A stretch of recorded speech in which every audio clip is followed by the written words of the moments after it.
the Honorable John Ratcliffe, Director of Federal Bureau of Investigation, the Honorable Kash Patel, Acting Director of the National Security Agency, Lieutenant General William J. Hartman, and Director of Defense Intelligence Agency, Lieutenant General James H. Adams III. Thank you all for being here. It's a gross understatement to say that a lot has occurred since we met at this hearing last year. Before I address the issues I had planned, I want to address Iran. Once it was clear that diplomacy would not stop Iran from developing a nuclear weapon or holding the world under threat through ballistic missiles and terrorist networks, President Trump took decisive action to eliminate the threat. Make no mistake, Iran is committed to acquiring nuclear weapons. It's been their policy and it is their intent. Anyone who thinks we weren't on borrowed time is refusing to acknowledge the failure of prior policies. It's a simple fact that consecutive administrations had exhausted all other options to end this threat. Our witnesses here are tasked with providing intelligence to inform decision makers. But there's only one person in America who has the responsibility and the obligation to act when he believes there is a clear and present danger to our safety. The Commander-in-Chief has that duty, and I commend his decisiveness in this most difficult of decisions. I've been in briefings that the administration provided to all members, to this committee, and to the Gang of Eight. The classified case is clear, even if it can't be fully discussed in the open. The President made a difficult but necessary decision. My Democrat colleagues have made it clear that they don't agree. What we shouldn't disagree on is that the United States has effectively been at war with the Iranian regime for the last 47 years.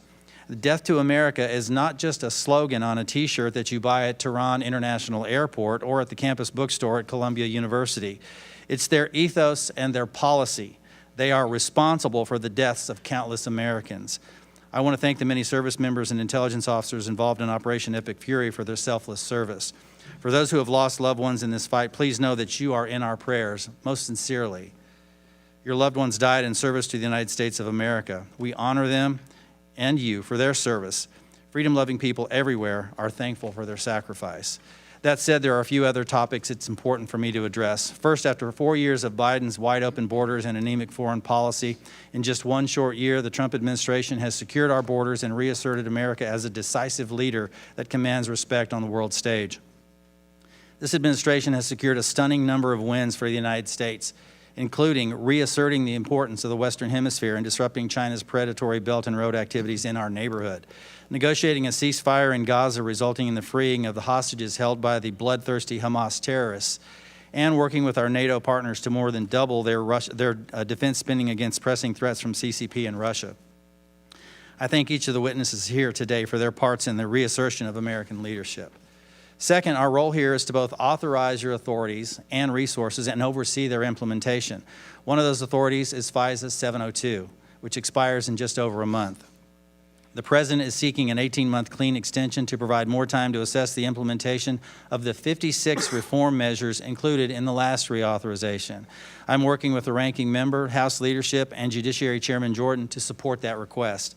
We look forward to an update from the panel today on compliance efforts, ERISA implementation, and mission value. Third, last year, I made clear my expectation that we would work together to end the weaponization of the intelligence community, improve analytic integrity, and fix our broken counterintelligence enterprise. Many in Congress and across our nation have lost trust in the intelligence community. While we have made progress, there's still much work that remains to be done. I hope to continue working with each of you to do the hard things necessary to protect American citizens while regaining their trust. I also remain committed to tackling the issues that allow hostile foreign powers to operate so effectively against us, including within the United States. Specifically, foreign intelligence threats targeting the United States now surpass levels seen at the height of the Cold War in both scale and complexity. These threats include cyber penetrations of critical infrastructure, U.S. government systems, and private sector innovators, as well as surveillance near sensitive military installations, intelligence collection against foreign dissidents living in the United States. Like in the Cold War, where conflict often gave way to irregular operations below the level of traditional warfare, today's adversary tactics have made the homeland a contested environment. We must properly resource and reform our nation's counterintelligence enterprise to meet that threat. We must transform our approaches in order to confront adversarial intelligence services at scale, driving back operational activities in the homeland and forcing our adversaries to rethink their risk calculus for operating in the United States. Unfortunately, in recent years, the counterintelligence enterprise lost a significant amount of credibility with the American people due to the actions of those involved in cases like Crossfire Hurricane and Arctic Frost. For our intelligence community to best serve America, the CI community and the larger IC must stay out of domestic policy debates and focus on unrelenting, aggressive mission execution. For our intelligence community to best serve America, the CI community and the larger IC must stay out of those debates. Director Gabbard, I want to particularly commend your efforts in this space. Specifically, I want to thank you and President Trump for working with us to declassify the HPSI Majority Staff Report on the 2017 Intelligence Community Assessment on Russian Plans and Intentions in the 2016 election. The Majority Staff Report, which had been kept from the American people for 8 years, proves that the 2017 ICA, the public genesis of the Russia collusion hoax, was a politicized document. Its key assessment on Putin's hopes for the 2016 election was built on, at best, abysmal analytic tradecraft, and at worst, willful political charged intentions.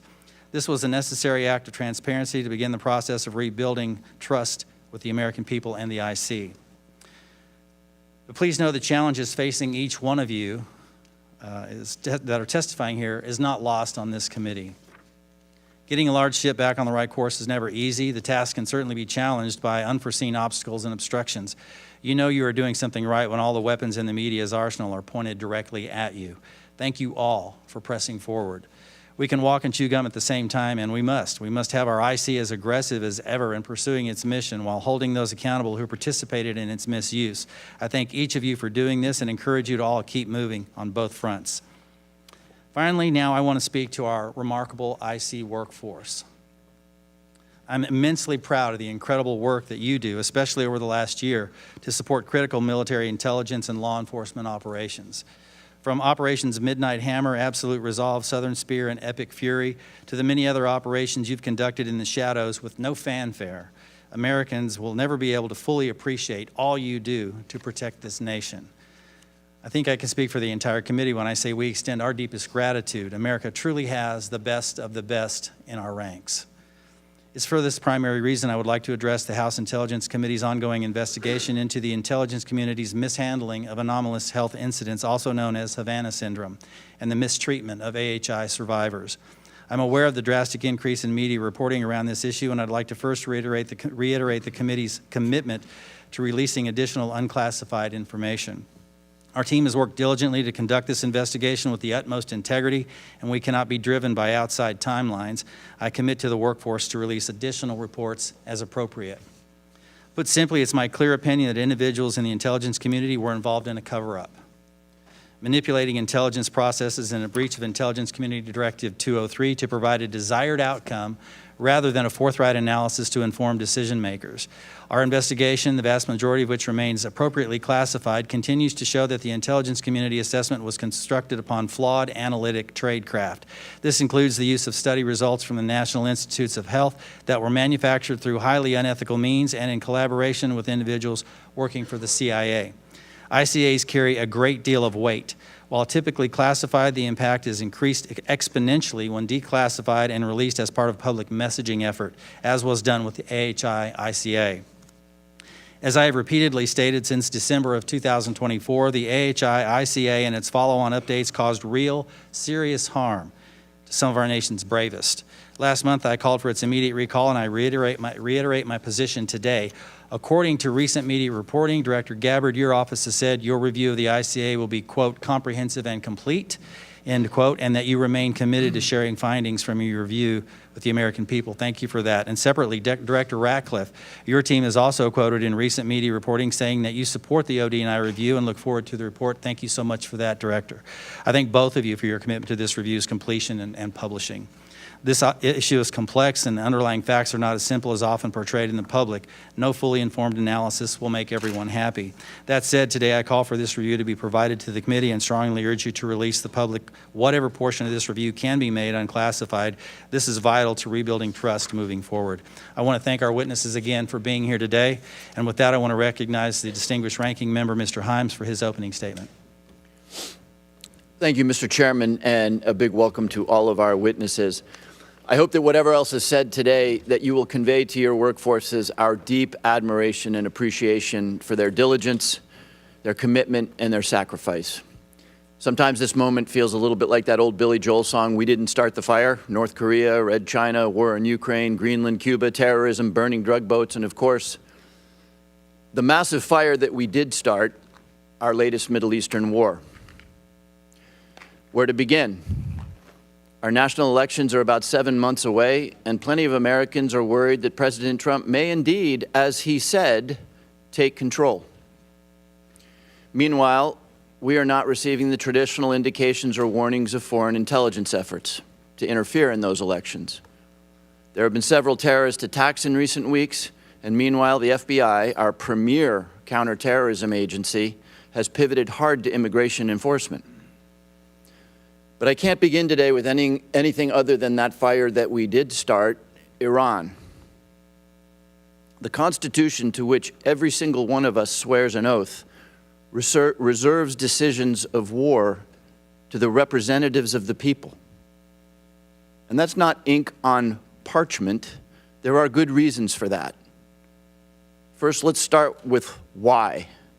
Why did we and are we risking our blood and treasure on a deeply risky venture, one that the President of the United States and the Director of National Intelligence have spent years telling us is a terrible idea? The President has said that Iran was preparing an imminent attack on the United States. That is not true. As awful as the regime is and always has been, not one of your agencies has produced a single report saying that Iran posed an imminent threat to the United States. The President also claimed that Iran would soon possess a nuclear weapon, perhaps in weeks. That is also not true. It is not supported by a single report from your agencies, and it is certainly belied by the repeated claim that Iran's nuclear capability was obliterated mere months ago. Second, let's consider the consequences, as the Congress should have done. The Congress, not one man, should consider whether our constituents in uniform will live or die.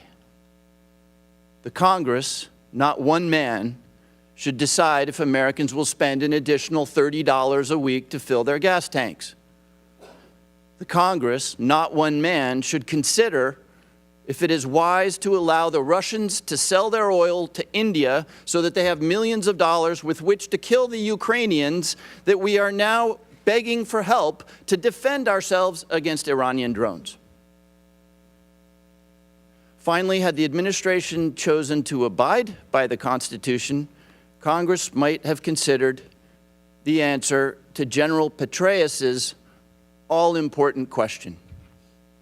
Tell me how this ends. When the Iranian Navy is sunk and the missile launchers are destroyed and we have re-obliterated the nuclear infrastructure, do we declare victory and sail away? How do we feel about a new supreme leader who is more extreme and vicious and dedicated to the development of a nuclear weapon than the last one? Do we do a deal with him?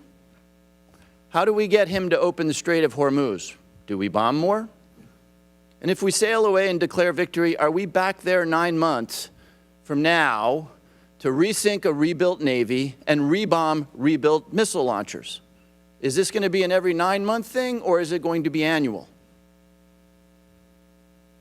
The very core purpose of the intelligence community is to answer these questions for the President, for us, and for the American people. Right now, as we watch the dignified transfer of lost American patriots at Dover, as we watch gasoline approach $5 a gallon, as we watch our allies mocking us on the world stage, we need to know, were those questions asked? How did you answer them for the President of the United States? And did he listen? I understand that the administration may come to the Congress to ask for funding of $200 billion for this war. As you answered those questions for us today, I'd ask you to remember that old saying, if you want me there for the landing, make sure I'm there at the takeoff. Thank you, Mr. Chairman. I yield back. Thank the gentleman for his comments. Before I turn it over to Director Gabbard, I would like to thank General Hartman for nearly 4 decades of service. I know you're retiring, I think, tomorrow. You are here. I just applaud your service to this nation and your leadership at the NSA, and thank you and wish you all the best in your retirement. Thank you, Chairman. I think tomorrow as well. All right. Thank you. Director Gabbard, you're recognized. Thank you very much. Good morning, Chairman Crawford, Ranking Member Himes, members. I'm here today to present the 2026 Annual Threat Assessment and joined by my colleagues, the directors of the CIA, the DIA, FBI, and NSA. This briefing is being provided in accordance with ODNI's statutory responsibility. What I'm briefing here today does not represent my personal views or opinions, but rather the assessments of the intelligence community of the threats that facing the United States, our homeland, and our interests. In this assessment, we're following the structure of priorities that were laid out in the President's national security strategy, starting with threats to our homeland, and then shifting to global risks. The defense of our homeland is of the utmost importance to the American people, and efforts by this administration over the last year to bolster homeland defense have yielded significantly positive results.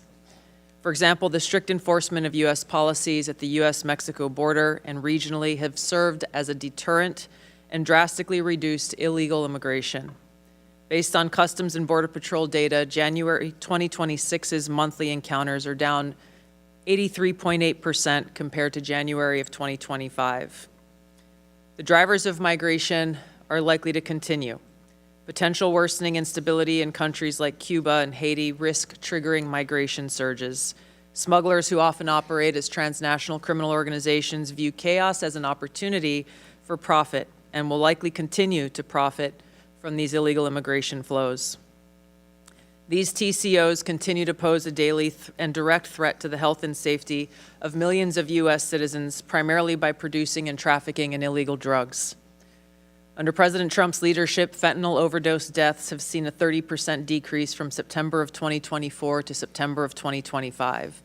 His aggressive efforts to more directly and actively target these transnational criminal organizations and reduce the inflow of fentanyl precursors has already had a significant impact, which is likely to continue. Mexico-based transnational criminal organizations like the Sinaloa Cartel and Jalisco New Generation Cartel dominate the production and smuggling of fentanyl, heroin, methamphetamine, and cocaine into the United States. Colombia-based TCOs and illegal armed groups like the Revolutionary Armed Forces of Colombia and the National Liberation Army are responsible for producing and trafficking large volumes of cocaine into the U.S. and European markets, with some indicators that they are now attempting to expand to the Asia-Pacific region. Colombia remains the world's largest producer of cocaine, and Colombian criminal groups have expanded their trafficking relationships with neighboring Ecuadorian and Brazilian gangs. MS-13 is well established in cells in the United States and uses violence to intimidate the Salvadoran diaspora, engaging in murder, extortion, retail drug trafficking, firearms offenses, and prostitution, fueling increased violence and instability. These and other TCOs present a very tangible and individualized risk of violent crime to everyday Americans and contribute to regional instability. As the President increases counter-drug and counter-cartel pressures, they are likely to seek ways to try to adapt their operations, including shifting and decentralizing production locations and trafficking routes and methods. The United States continues to face a complex and evolving threat landscape with a geographically diverse set of Islamist terrorist actors seeking to propagate their ideology globally and harm Americans, even as al-Qaeda and ISIS organizationally remain weaker today than they were at their respective peaks. The spread of Islamist ideology, in some cases led by individuals and organizations associated with the Muslim Brotherhood, pose a fundamental threat to freedom and foundational principles that underpin Western civilization. These Islamist groups and individuals use this ideology for recruiting and financial support for terrorist groups and individuals around the world, and to advance their political objectives of establishing an Islamist caliphate which governs based on Sharia. There are increasing examples of this in various European countries. President Trump's designation of certain chapters of the Muslim Brotherhood as foreign terrorist organizations is a mechanism to secure Americans against this threat. In response to setbacks of their capabilities of conducting large-scale complex attacks, the IC assesses that Islamist terrorist groups have shifted towards focusing on executing information operations to spread propaganda and inspire or enable individuals located in or with access to the West.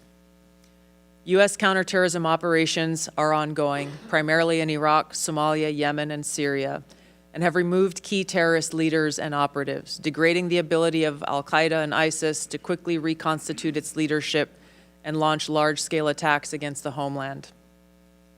Strict U.S. border enforcement measures and increased deportations of individuals with suspected links to Islamist terrorists have reduced access to the homeland and removed some potential sources of future terror attacks. Since January, U.S. officials have only had a handful of encounters at our borders with individuals associated with terrorist groups. This is a positive trend. However, our interagency coordinated efforts to identify, locate, and remove known or suspected terrorists who are already in the U.S. continues with vigilance. In 2025, there were at least 3 Islamist terrorist attacks in the U.S. Law enforcement disrupted at least 15 U.S.-based Islamist terrorist plotters. Roughly half of last year's disrupted plotters had some online contact with Islamist terrorists inspired by Islamist foreign terrorist organizations abroad. Al-Qaeda and ISIS pose the biggest threat to U.S. interests overseas in parts of Africa, the Middle East, and South Asia, where these groups operate. In the Middle East, AQAP in Yemen, ISIS-K in South Asia, and ISIS in Syria are among the most likely groups conducting external plotting. ISIS in Syria specifically is likely seeking to rebuild its ranks, expand support networks, and solicit funds by re-engaging with and recruiting from the likely hundreds of ISIS detainees and thousands of ISIS-linked women and children who escaped or were released from prisons and displaced persons camps. Meanwhile, state actors present a risk broader in scope by seeking new capabilities in kinetic and cyber warfare. The U.S. secure nuclear deterrent continues to ensure safety in the homeland against strategic threats. However, the IC assesses that Russia, China, North Korea, Iran, and Pakistan have been researching and developing an array of novel, advanced, or traditional missile delivery systems with nuclear and conventional payloads that put our homeland within range. The IC assesses that threats to the homeland will expand collectively to more than 16,000 missiles by 2035, from the current assessed figure of more than 3,000 missiles. The IC assesses that China and Russia are developing advanced delivery systems meant to be capable of penetrating or bypassing U.S. missile defenses. North Korea's ICBMs can already reach U.S. soil. The IC assesses that it is committed to expanding its nuclear arsenal. Pakistan's long-range ballistic missile development potentially could include ICBMs with range capable of striking the homeland. The IC assesses that Iran has previously demonstrated space launch and other technology it could use to begin to develop a militarily viable ICBM before 2035, should Tehran attempt to pursue the capability. However, these assessments will be observed and updated as the full impact of Operation Epic Fury's devastating strikes on Iran's missile production facilities, stockpiles, and launch capabilities is determined. Shifting to the cyber domain, the IC assesses that China, Russia, Iran, North Korea, and non-state ransomware groups will continue to seek to compromise U.S. government and private sector networks, as well as critical infrastructure, to collect intelligence and create options for future disruption and for financial gain. The IC assesses China and Russia present the most persistent and active threats and are continuing R&D efforts. North Korea's cyber program is sophisticated and agile. In 2025 alone, North Korea's cryptocurrency heist probably stole $2 billion, which is helping to fund the regime, including further development of its strategic weapons program. Financially or ideologically motivated non-state actors are becoming more bold, with ransomware groups shifting to faster, high-volume attacks that are harder to identify and mitigate. Innovation in the field of artificial intelligence will likely accelerate the threats in the cyber domain. They will increasingly shape cyber operations with both cyber operators and defenders using these tools to improve their speed and effectiveness. For example, in August of 2025, cyber actors used an AI tool to conduct data extortion against international government, healthcare, and public health emergency service sectors and religious institutions.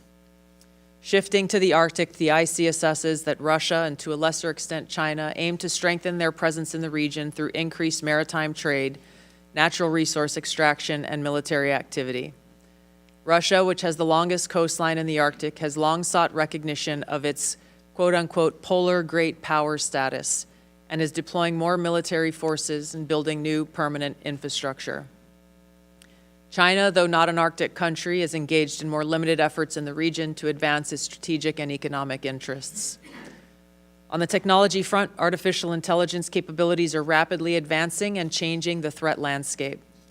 As this is a defining technology that enables computers and machines to simulate human learning, comprehension, problem-solving, creativity, and autonomy, it'll be critical to ensure that humans remain in control of how AI is used and of the machines that may threaten to autonomously violate the interests of the American people across all domains.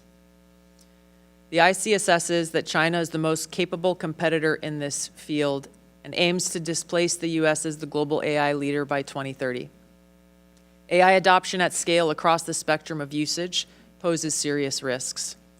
AI has the potential to aid in weapons and systems design and has been used in recent conflicts to influence targeting and streamline decision-making, underscoring the risk and likely threats that could manifest on the battlefield. Early developers in quantum computers will give countries an extraordinary technological advantage over others to quickly process national security information and break current encryption methodology used to protect sensitive finance, healthcare, and government information. The global security landscape is volatile and complex, with armed conflict growing more common and posing potential threats against U.S. interests. The space domain is becoming increasingly contested, with China and Russia developing counter-space capabilities to challenge U.S. space efforts. The threat of nuclear proliferation and advancing chemical and biological warfare capabilities continues to grow. Turn now to the Western Hemisphere, where flagging economies, high crime rates, pervasive organized crime, migration flows, corruption, and narcotics trafficking present a broad spectrum of risks to U.S. interests, and where strategic competitors seek to gain greater influence in the region. The IC assesses that Latin America and the Caribbean almost certainly will see hotspots of volatility in the coming year, with the potential to undermine or distract from some countries from improving economies and living conditions and tackling illicit drug flows and cartels. The U.S.-Mexico-Canada Agreement review in 2026 will likely increase uncertainty in many Latin American countries, especially those that rely on Mexico as an export destination for intermediate goods for manufacture and onward export to the U.S. China, Russia, and Iran are seeking to sustain economic, political, and military engagement with Latin America. The IC assesses that China's demand for raw materials is likely to drive continued economic outreach, while Russia likely wants to expand its current security and diplomatic ties with Cuba and Nicaragua. The IC assesses that China aims to elevate its own political, economic, military, and technological power to increase its own regional positioning, global influence, and to fend off threats to their interests. While there are challenging areas where interests diverge, President Trump's diplomatic engagements with President Xi have enabled progress on areas where mutual interests align. The IC assesses that China continues to rapidly modernize its military forces across all domains in pursuit of its goal to achieve world-class status by mid-century. This includes building a force with the aim of being capable of deterring U.S. and allied forces in the region, and to achieve their stated objective of having the capability to seize Taiwan by force if necessary. However, the IC assesses that China likely prefers to set the conditions for an eventual peaceful reunification with Taiwan short of conflict. An increasingly confident North Korean regime remains a source of concern regionally and globally. Its weapons of mass destruction, conventional military capabilities, illicit cyber activities, and demonstrated willingness to use asymmetric capabilities poses a threat to the U.S. and its allies, particularly South Korea and Japan. North Korea's partnership with Russia is growing, and in 2025, Kim took steps to improve ties with China, still North Korea's most important trading partner and economic benefactor. The IC assesses that North Korea's support for Russia in the war against Ukraine has increased North Korean capabilities as their forces have gained combat experience in 21st century warfare, along with equipment. Pyongyang continues to develop and expand its strategic weapons programs, including missiles that can evade U.S. and regional missile defenses. Russia retains the capability to selectively challenge U.S. interests globally by military and non-military means. The IC assesses that the most dangerous threat posed by Russia to the U.S. is an escalatory spiral in an ongoing conflict such as Ukraine, or a new conflict that led to direct hostilities, including the deployment of nuclear weapons. The IC assesses that Putin continues to invest in Russia's defense industrial base, as well as novel capabilities that may pose a greater threat to the U.S. homeland and forces abroad than conventional weapons. The IC assesses Russia has advanced systems, hypersonic missiles, and undersea capabilities designed to negate U.S. military advantage. Russia is also building extensive counter-space capabilities to contest U.S. space dominance. Its development of a nuclear counter-space weapon poses the greatest single threat to the world's space architecture. During the past year, the IC assesses that Russia has maintained the upper hand in its war against Ukraine. Ongoing U.S.-led negotiations between Moscow and Kyiv continue. Until such an agreement is met, if an agreement is found, Moscow is likely to continue fighting a slow war of attrition until they view their objectives have been achieved. In the Middle East, conflict and instability will shape security, political, and economic dynamics in a variety of ways.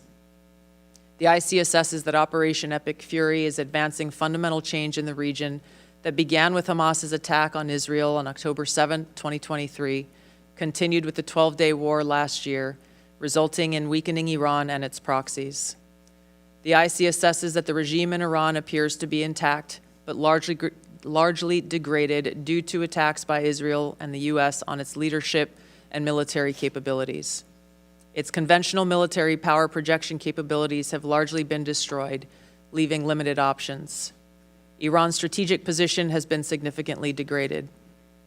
The U.S.-led maximum pressure campaign and snapback of European sanctions added additional pressure to an already bleak Iranian economy, resulting in mass protests earlier this year that Tehran suppressed by killing thousands of protesters. Even if the regime remains intact, internal tensions are likely to increase as Iran's economy worsens. Even so, Iran and its proxies continue to attack U.S. and allied interests in the Middle East. If a hostile regime survives, it will likely seek to begin a years-long effort to rebuild its military, missiles, and UAV forces. Prior to Operation Epic Fury, the IC assesses Iran was trying to recover from the severe damage to its nuclear infrastructure sustained during the 12-day war. Iran maintained the intention to rebuild its infrastructure and nuclear enrichment capability and continued to refuse to comply with its nuclear obligations with the IAEA, refusing them access to key facilities. The IC assesses that China, Russia, and North Korea see the United States as a strategic competitor and potential adversary. Iran has long viewed the U.S. as an adversary and is engaged in active conflict with the U.S. as of this writing. These four countries are likely to continue their selective cooperation with each other, which could bolster their individual capabilities and threats to U.S. interests more broadly. However, currently these relationships are primarily bilateral on selective issues and depend on broader circumstances, divergent sovereign interests, and in some cases concerns over directly confronting the U.S. These factors are likely to constrain their relationships. Finally, conflicts on the continent of Africa are likely to persist through 2026 due to poor governance, economic demands, and external support. Tensions continue between Ethiopia and Eritrea, which could rapidly accelerate to conflict.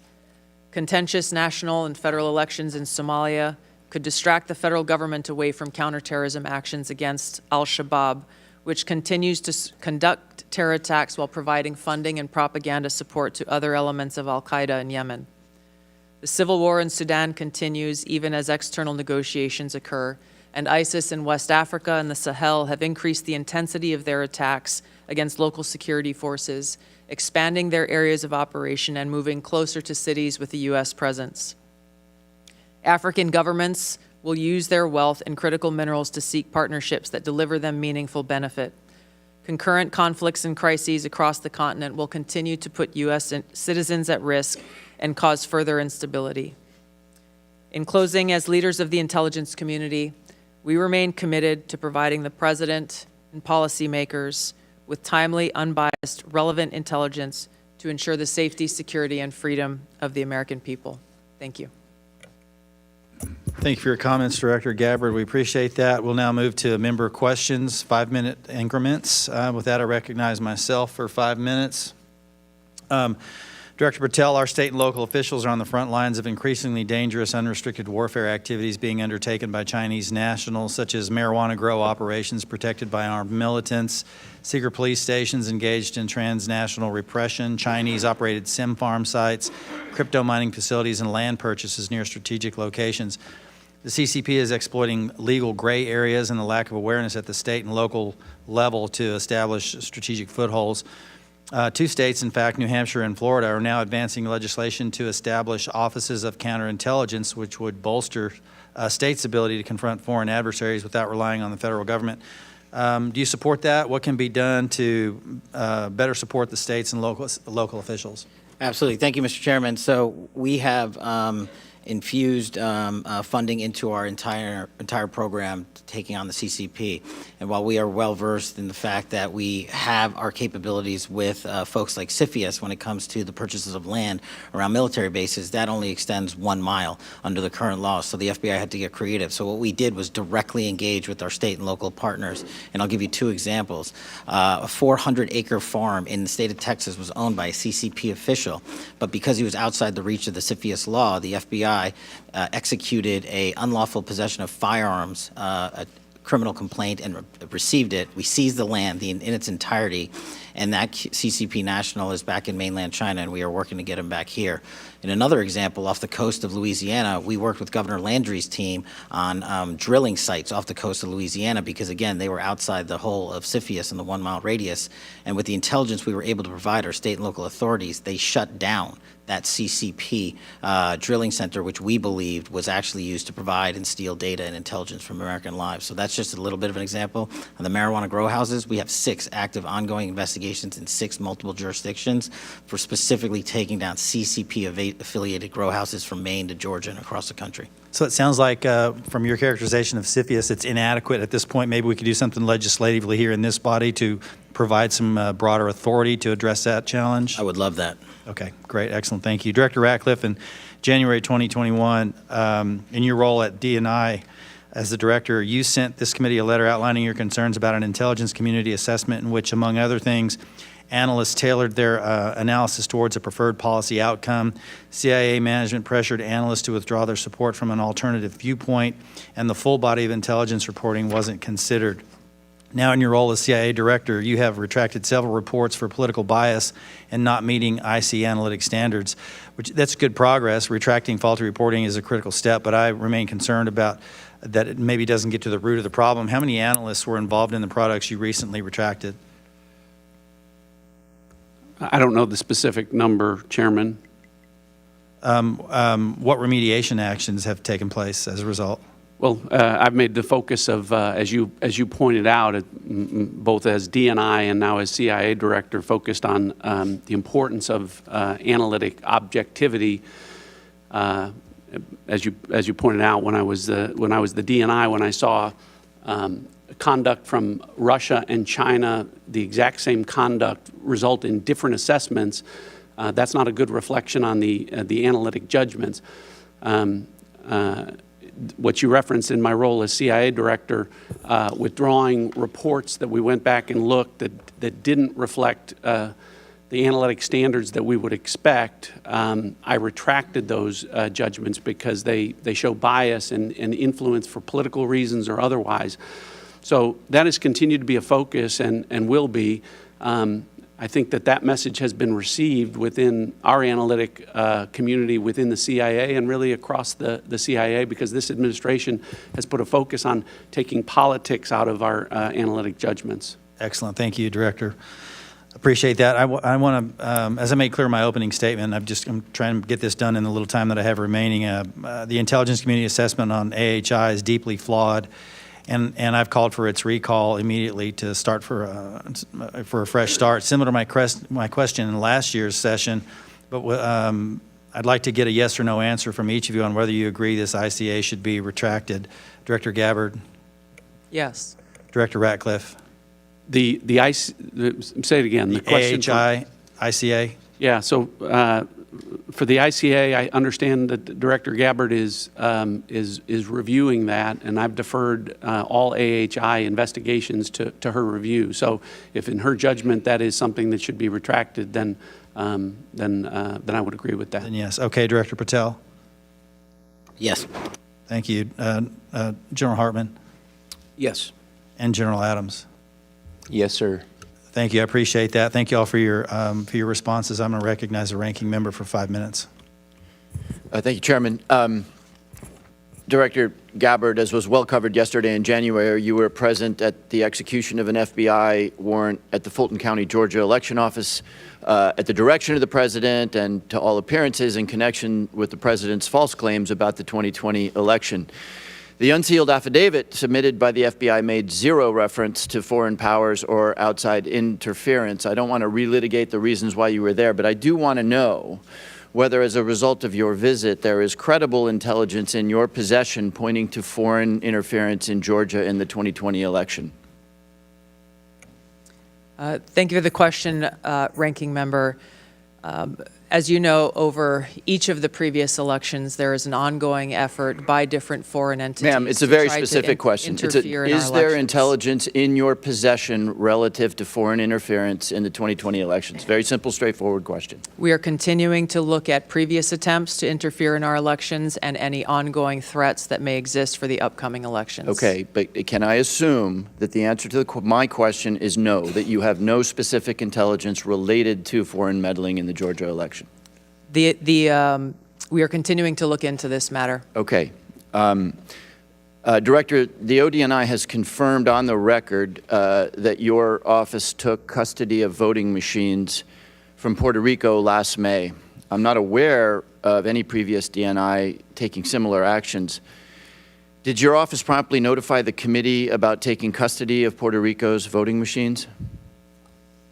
I don't believe we did. However, this was done at the request of the Puerto Rico AUSA attorney. Ma'am, it's a and yes in or no conjunction question. with The answer, as you have acknowledged, is no. You did not inform the committee about the taking of a territory's voting machines.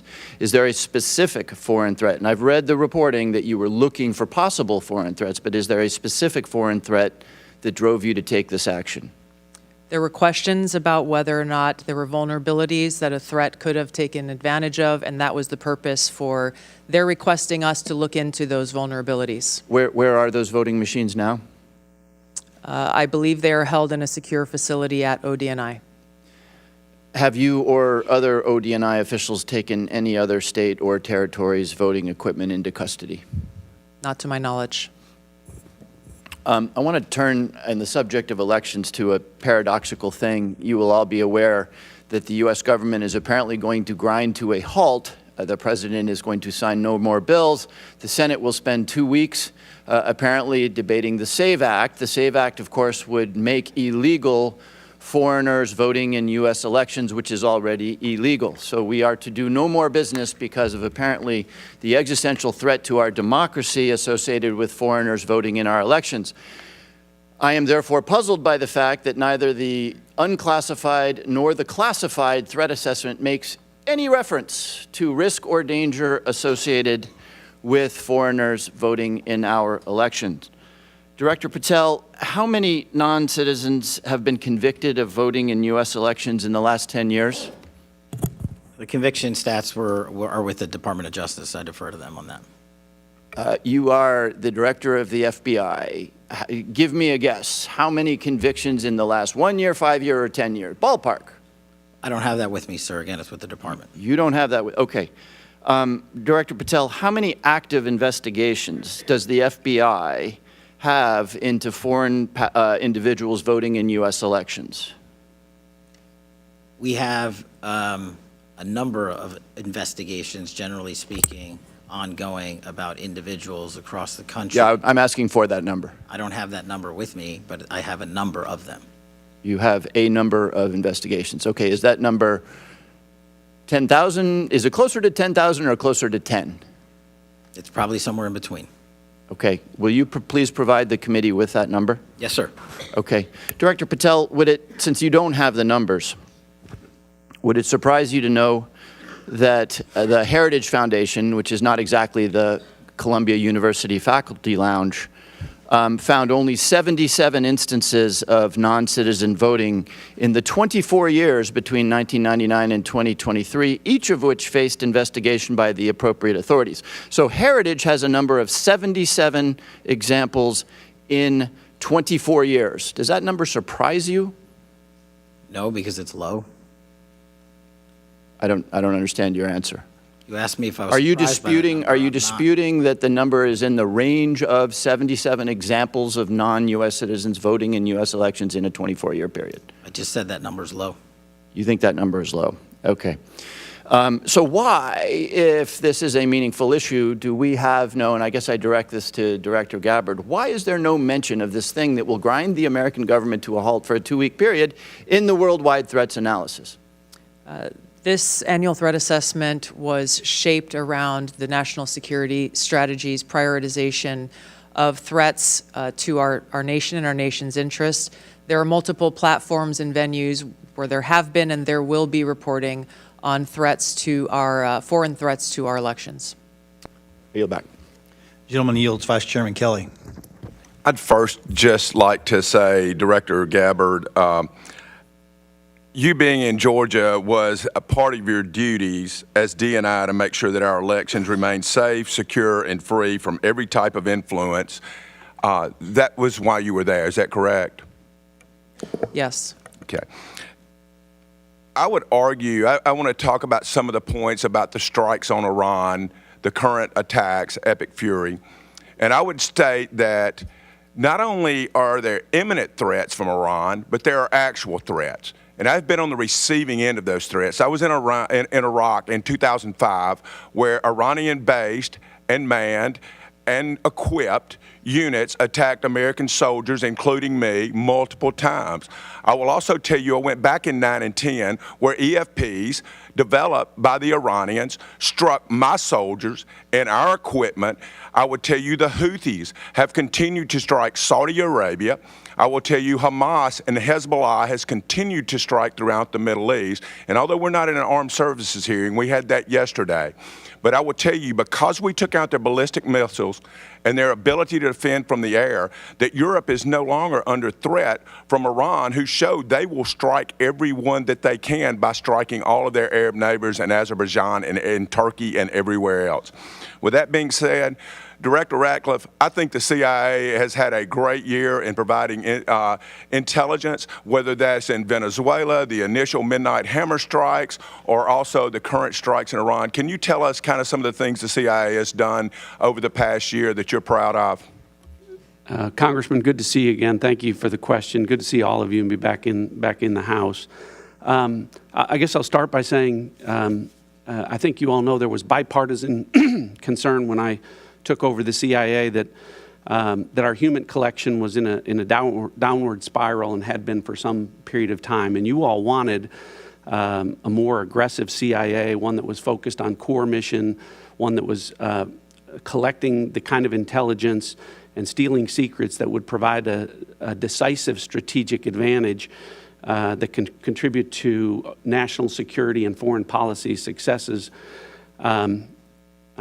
I do think that the CIA, I agree with you, has had a great year, and that's a credit to our workforce. So you talked about some of the very public successes like Operation Midnight Hammer and Operation Absolute Resolve, where our agency contributed to a, frankly, flawless intelligence picture that allowed for flawless military operations. And I want to credit everyone here. There's been bipartisan praise from this committee, even from those of you who may disagree with the underlying policies.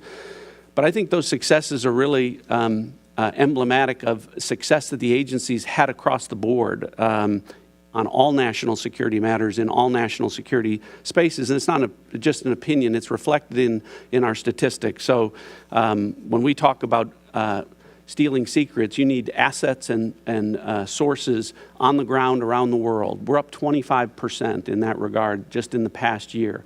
Our foreign intelligence reporting, meaning the intelligence that really matters to you as decision makers and the president as commander-in-chief, that's up across the board 25%. Other categories, specific targets and adversaries like China, it's up 100%. Areas like technology, it's up 100%.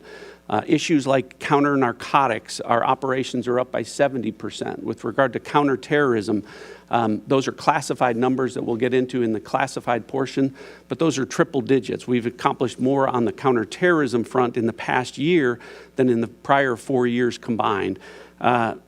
Again, really a credit to the CIA workforce. Morale at the agency is high because people are doing the work that they signed up to do, and this administration is calling on them to do more. I would say they are If I can steal tired but back happy. the final 45 seconds, I have one question for Director Patel. Director Patel, the current shutdown that is caused by us not funding TSA, Border Control, DHS, and all those things, how hard has that made the job of counterintelligence, FBI, to protect us here in the homeland from threats that came through our borders or internally and already existing in the United States, Director Patel? Thank you for the question. When it comes specifically to the combination efforts between the Department of Homeland Security and the FBI, we have 59 Homeland Security task forces that we have stood up in every single state, and then some, that are co-led by the FBI and HSI. And obviously, having a stopgap in funding is hurting those abilities to go out there and fight crime and pick up violent offenders across the country. Even though the DHS workforce shows up every day, I think they've gone 1 month without a paycheck now. We also have things like our Southern Border Intelligence Center in Tucson, Arizona, that is our hub for intelligence collection operations on foreign terrorist organizations, specifically the narco traffickers down in Mexico. Thank you. My time's expired. Mr. Carson's recognized. Thank you, Chairman. The Trump administration has justified this war with Iran as necessary to stop an imminent threat, but the administration has not provided this committee with any intelligence indicating Iran was preparing a nuclear weapon, planning a preemptive attack on the United States, or possess any immediate capability to strike the U.S. homeland. That raises very serious questions about what the analysis of the IC provided before the decision to go to war was made. Directors Gabbard and Ratcliffe, is there any evidence that Iran intended to conduct a preemptive attack on the United States? And I ask this because 13 service members have been killed in Trump's war, including Captain Seth Koval, a husband and a dad from my state of Indiana, and my constituents want answers. So is there any evidence that Iran intended to conduct a preemptive attack on the U.S. prior to beginning this war, yes or no? Congressman, the answer to this question needs to be reserved for a closed hearing. I will say, however, the intelligence community does provide the assessments of the threats that exist to the president so that he can make that determination within the body of information and intelligence and activities within the region that ultimately he is responsible for. What is an imminent threat, and if there is an imminent threat, what actions need to be taken? Congressman, as the DNI said, there's a body of intelligence that we'll be able to cover in the classified portion of this hearing that does reflect that in the likely event of a conflict between Iran and Israel, that the U.S. would be immediately attacked, regardless of whether the United States stayed out of that conflict. Shifting gears to Ranking Member Himes' point, let me read to you from the 2025 Annual Threat Assessment under your watch last year. Quote, Moscow's malign influence activities will continue for the foreseeable future and will almost certainly increase in sophistication and volume. Moscow probably believes information operations efforts to influence U.S. elections are advantageous, regardless of whether they affect election outcomes. By contrast, this year's threat assessment makes no mention of foreign threats to elections. Meanwhile, the IC has been publicly warning about foreign powers interfering in our elections for nearly a decade. So the omission is very striking. And to that point, sitting here today, I'm not aware of any intelligence products in the past year dedicated to foreign plans and intentions toward current and future U.S. elections. Director Gabbard, yes or no, ma'am, have you directed or been directed to stop or limit dissemination of intelligence reports or finish intelligence reporting concerning foreign plans and intentions about upcoming U.S. elections or foreign threats to the midterms? No. Director Patel, same question for the FBI, sir. Yes or no, sir? No, sir. Director Ratcliffe, same question for the CIA, sir. Yes or no? No. General Hartman, same question for NSA. Yes or no, sir? No, sir. General Adams, same question for the DIA. Yes or no, sir? No, sir. I yield back, Chairman. Gentleman yields. Ms. Stefanik. Thank you, Mr. Chairman. Director Gabbard, when you began your testimony, you stated that your remarks do not represent your personal beliefs. That's the first time I've heard that at a committee hearing. Why did you say that? Or is there anything in the threat assessment that you personally disagree with? Thank you for the question, Congresswoman. The reason I've said that is twofold. Number one is when I assumed this role as Director of National Intelligence through the confirmation process and beyond, many members of Congress rightly said your personal views and your politics in this role get checked at the door. And as Director of National Intelligence, my responsibility is to report the intelligence community's assessments objectively and to make sure that they are not politicized in any way, shape, or form. Unfortunately, there are those who, for one reason or another, have tried to mischaracterize the intelligence community's assessments and saying, well, this is just a political view, or trying to misdirect from what the intelligence community is reporting. So I took the opportunity to state that from the outset, that this is the intelligence community's assessments. Thank you. I also wanted to ask this because this week there was a high-profile resignation of Director of National Counterterrorism Center. Now, I want to be clear from the outset. I've communicated directly with President Trump my support for Operation Epic Fury, and I was very not only disappointed, but how inappropriate this letter was. And I want to read a statement that and get your personal assessment, whether you agree or disagree with that. And that's this. Early in this administration, high-ranking Israeli officials and influential members of the American media deployed a misinformation campaign that wholly undermined your America First platform and pro-war sentiments to encourage a war with Iran. This echo chamber was used to deceive you into believing that Iran posed no imminent threat to the United States and that you should strike now. There was a clear path to a swift victory. This was a lie, and it is the same tactic the Israelis used to draw us into a disastrous Iraq war. Now, I cannot say how much I disagree with that statement. Do you agree or disagree with what this letter was put out by former Director Kent? He said a lot of things in that letter. Ultimately, we have provided the president with the intelligence assessments, and the president is elected by the American people and makes his own decisions based on the information that's available to him. But do you agree with, does that statement he made, blaming Israel, concern you? Yes. My next question is, I want to touch on the rise of terrorist attacks on the homeland. In the month of March alone, there were multiple high-profile Islamic terrorist attacks. You had Temple Israel Synagogue in Michigan. You had in Texas, you had an ISIS-inspired attack where they threw an IED in New York City. What is your assessment as to the rise of Islamic terrorism on the homeland? As you've pointed to, Congresswoman, this continues to be an extreme concern, not only because of the rise of these attacks, but the mechanisms which they're carried out and the challenges that the intelligence community has in being able to try to detect some of these threats and attacks in advance.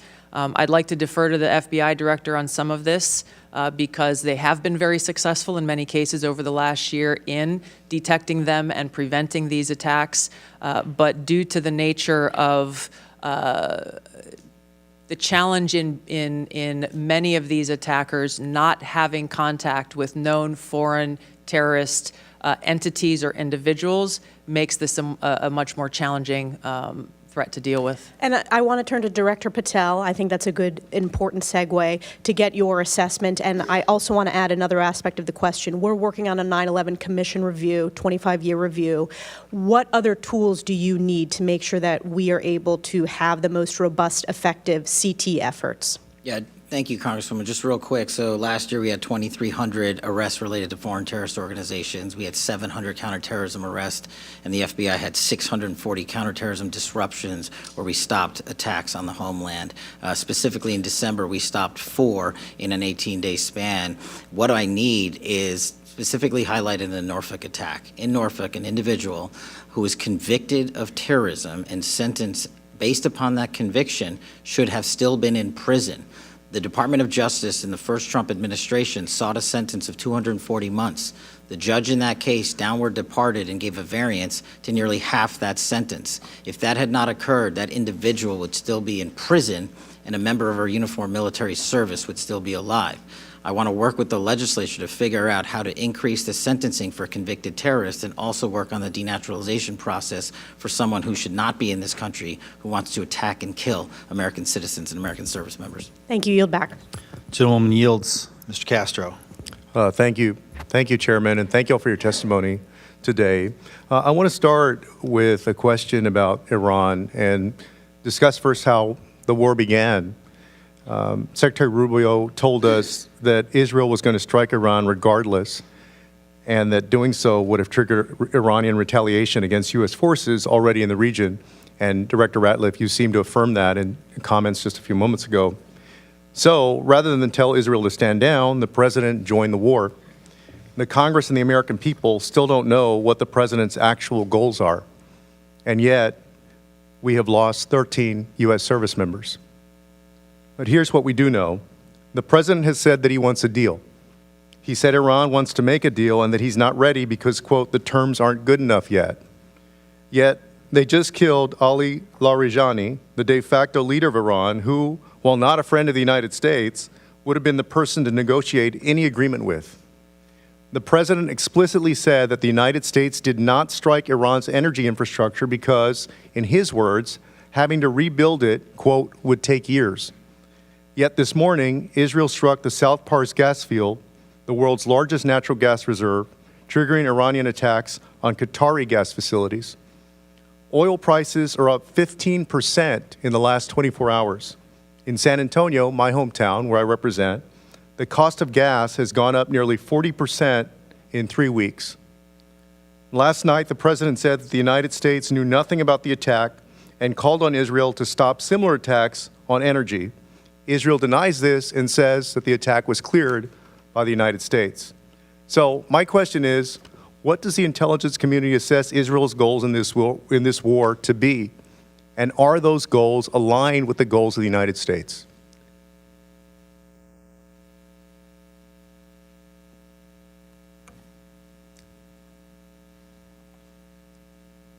I'm thinking carefully here about what can be said in this open setting versus a closed setting. Are the goals aligned? The objectives that have been laid out by the president are different from the objectives that have been laid out by the Israeli government. And how do they differ? We can see through the operations that the Israeli government has been focused on disabling the Iranian leadership and taking out several members, obviously beginning with the Ayatollah, the supreme leader. And they continue to focus on that effort. And how does that differ from our goals? The president has stated that his objectives are to destroy Iran's ballistic missile launching capability, their ballistic missile production capability, and their Navy, the IRGC Navy, and mine-laying capability. So the death and destruction continues. The economic cost to the United States, to Israel, to the Gulf states, and to the world continues to increase. So I want to ask you, to the best of your knowledge, do you know whether Israel is supportive of the president's call to make a deal with Iran? I don't know the answer to that. I don't know Israel's position on that. And to what do you attribute Israel's decision to strike Iranian energy infrastructure, despite President Trump's call to keep those facilities off limits? I don't have an answer for that.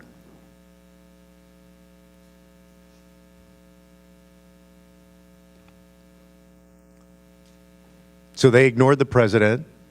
Do you agree with that? I'm not privy to any of their deliberations or what went into their calculus in launching this or other attacks. We are not involved with in the operational element of this. We're providing continuously on a daily basis the intelligence assessments of the events that are occurring and I guess I know the effects of them. FBI can't because they're domestic, but can anybody else at the table provide any insight into that? I guess I'm not sure what the question you're asking, Congressman Well- Castro. I guess a couple of things. The goals that the president set out are clearly defined. The D&I related those. What was not included is a goal of the U.S. Well, Director, let me start with this. Let me not start with this engaged question. You in asked what my regime question change, is. which let is me reclaim my time, Director. Come on. Do you know why Israel decided to strike that infrastructure I wouldn't- despite the fact that the president said it should be off limits? I wouldn't speak for Israel. What do you guys know? We're at war. What do you guys know? We'll have to take that for the record. Yes, Mr. let's LaHood. take it for the record. Thank you, Mr. Chairman. I want to welcome the panelists here today. Today is March 19th. On April 19th, FISA goes dark. 702 goes dark. And it's been talked about many times, but up to 60% of the president's daily briefing is derived from FISA 702. And we look at the successes that we've had in protecting the homeland and also the conflicts the U.S. has been involved with. The flawless operation in Venezuela, Operation Fury in Iran, troop protection, the successes we've had on the battlefield in Ukraine, the recovery and release of the Hamas hostages in the tunnels in Israel, all derived from FISA 702. There is not a military operation that we've been involved with where FISA 702 was not, as Director Ratcliffe has said, been indispensable to the United States in the protection of our country. Director Patel has also said FISA 702 is indispensable. We're 30 days away from it going dark. Director Ratcliffe, can you clarify the president's position on an 18-month clean reauthorization and how that's going to proceed moving forward? Congressman, thank you, and thank you for highlighting this issue. So the president is in favor of an 18-month clean reauthorization of FISA 702, and I would add to that, I'm heartened by the fact to hear that the chairman of this committee and the ranking member are in agreement with that. And I know there's bipartisan support for that, and there should be. And I know this is an important vote for you to take, but I would ask that you all consider when you do that, when you look at the fact that former DNIs and former CIA directors and former FBI directors and DIA directors and NSA directors across Republican and Democrat administrations are in support of FISA 702 in its current form. These are the people that are making the decisions to keep Americans safe. And so I wish the reauthorization was longer than 18 months, Congressman. I think that this is something that I wish you all would consider for longer than that, so that regardless of who the president is in the future, he or she would have the benefit of, as you said, a tool that's indispensable across administrations, provides more than half of the important actionable intelligence that the president and the commander-in-chief relies upon. Thank you for that. Director Gabbard, you're supportive of the 18-month extension the president's seeking without a warrant requirement? That is the president's position, and that is the position of the intelligence community. And you will be supporting that, correct? I will support the president's decision to execute this. Correct. Thank you. Director Gabbard, we implemented 2 years ago a number of reforms, actually 56 of them, that were part of the Reforming Intelligence and Securing America Act, RISA. And that was done in a bipartisan way. That was a reflection of what we thought were problems with FISA 702, going back during the first Trump administration and even before that. These reforms that have been put in place and that you have helped implement, I was wondering if you could talk specifically about those reforms on the cutting down of FBI agents having access to querying of FISA information, the fact that there are criminal penalties now for FBI agents that are engaged in inappropriate activity as it relates to FISA. Please tell us some of those reforms and how those have been implemented. Director Patel. Sorry, I thought you were asking DNI. Absolutely. So we've gone above and beyond what RISA requires since I became director 13 months ago. We not only require supervisory special agents to approve the query request of U.S. persons, we also require the General Counsel's Office and lawyers to come in and agree with that request before we can proceed. Also, we have we used to, before this, had a default which allowed queries when we were utilizing our system to say it automatically searches 702. You now have to actually opt in and select that box to make sure that you are intentionally doing so. On top of that, we've reduced the number of personnel at the FBI from 6,600 before I got there to 3,500 that have access to it. Not that use it, but that have access to it. And we've also gone above and beyond what RISA requires in terms of if you misuse it unintentionally or recklessly. If you use it misuse it unintentionally, like you typed a name wrong in terms of spelling or whatnot, your access is suspended and be retrained. If you recklessly use it, you're immediately terminated your access forever. Thank you. Mr. Crow. Thank you, Chairman. Director Gabbard, it is your job and the job of your agency and department to assess the views of Iranian leadership, their policy beliefs, and policy positions, correct? Yes. That includes now deceased Ali Khamenei of Iran, correct? Yes. And the now leader, his son Mujtaba Khamenei, correct? Yes. The son is considered more of a hardliner than his father. Isn't that correct? Yes. So hardline that even some of Iran's leaders thought he was too aggressive. Isn't that correct? That is the intelligence community assessment, yes. Mujtaba, the son, is particularly close to the brutal Islamic Revolutionary Guard Corps and their most hardline commanders, correct? That is the intelligence community assessment. He was involved in ordering violent crackdowns on Iranian protesters, including their murder, correct? Yes.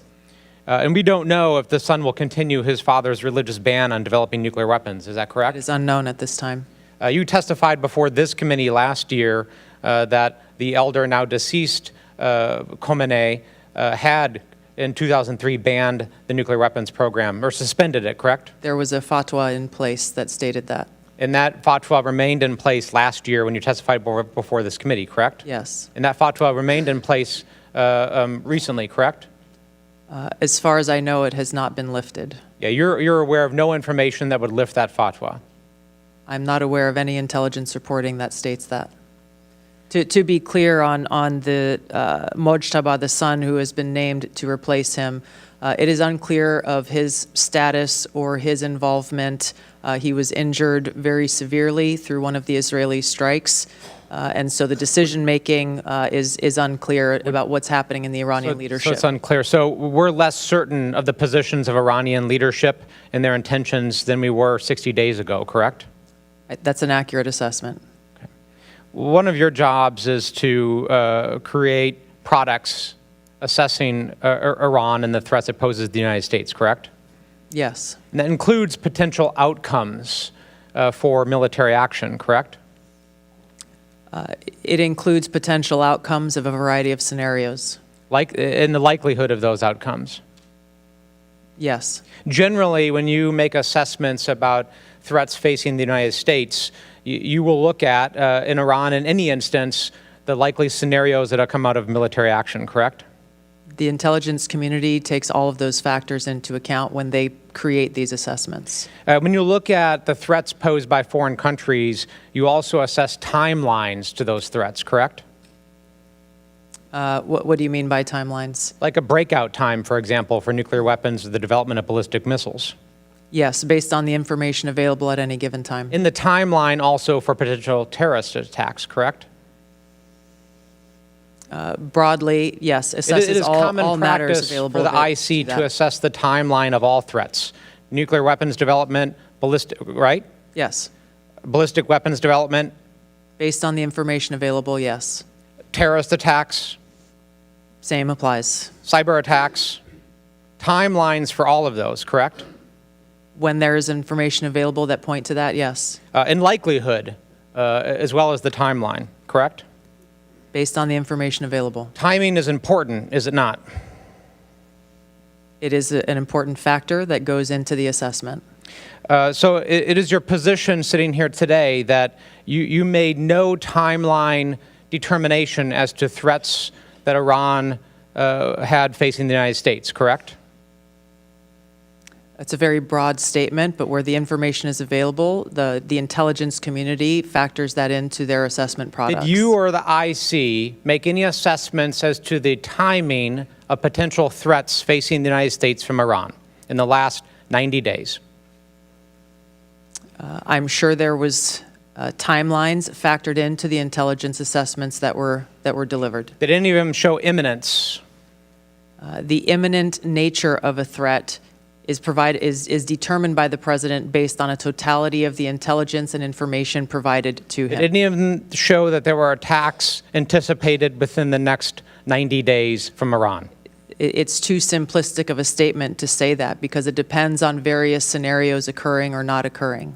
Did those assessments show timelines for the threats that Iran posed to the United States? The totality of threats, yes, there were timelines involved where it applied and where that information was available. But again, to your question about the determination of imminence, the president makes that determination based on the totality of information and intelligence. The bottom line is there was context no that he has imminent threat, provided. and you know that, and there's no product that shows that. I yield back.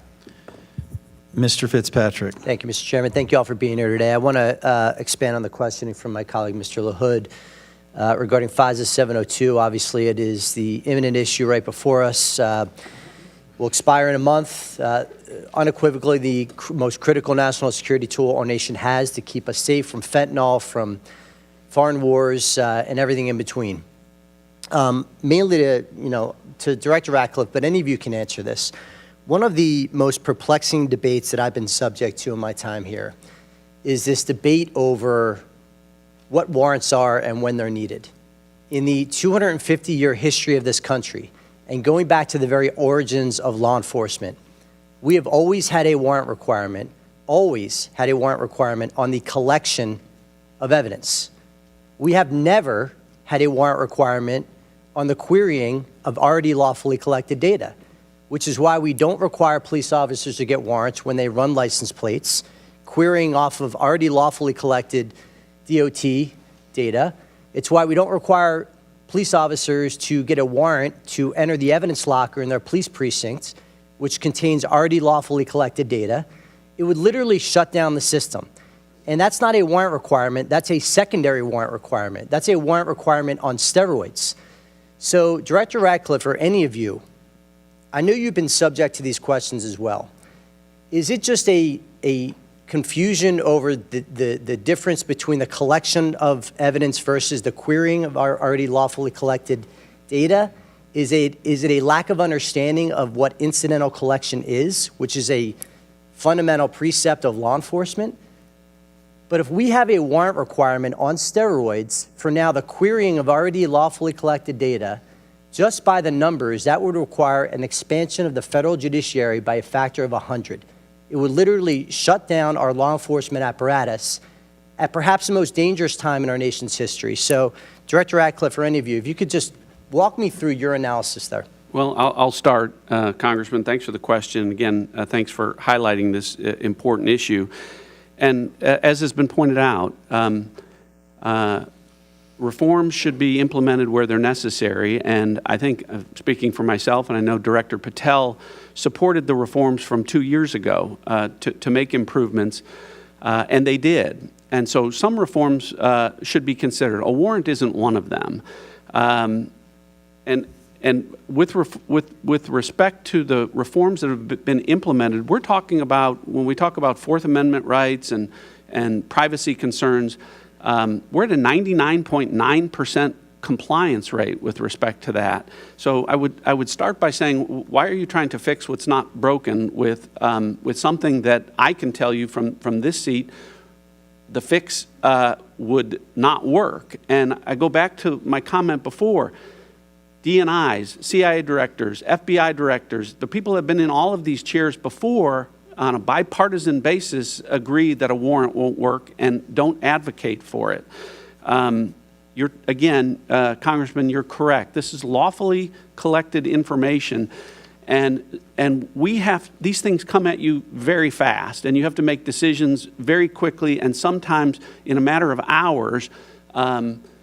You have to act on the information that you have lawfully, that has been lawfully collected to interdict drug shipments or terrorist activities, and a warrant requiring you to go to the court to seek probable cause for information that has already been lawfully collected only prevents that from happening. I don't understand. I understand that it's well-meaning for people that are proposing it, but again, I would defer to the people who sit in these chairs and make these decisions who would tell you that it doesn't work. Anybody else want to comment on the warrant requirement? So, Congressman, I'd love to comment. Thanks for the question. I do just want to add a couple of points. Agree with everything Director Ratcliffe said. Not only is this already collected data on foreign personnel outside of the United States, but the data that is being queried has also already been analyzed to ensure that it contains foreign intelligence value, which I think is a very important part of this. And then when we query a U.S. person term, we're not querying for U.S. person information.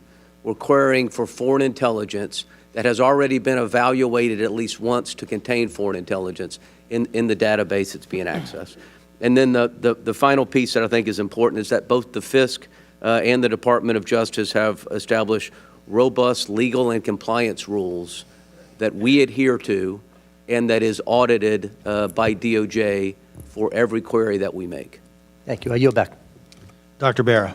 Thank you, Mr. Chairman. Director Gabbard, we've known each other for a long time. We were both elected to Congress in 2012 and served together for a while. I may not have always agreed with your positions, but I respected the consistency of some of your positions.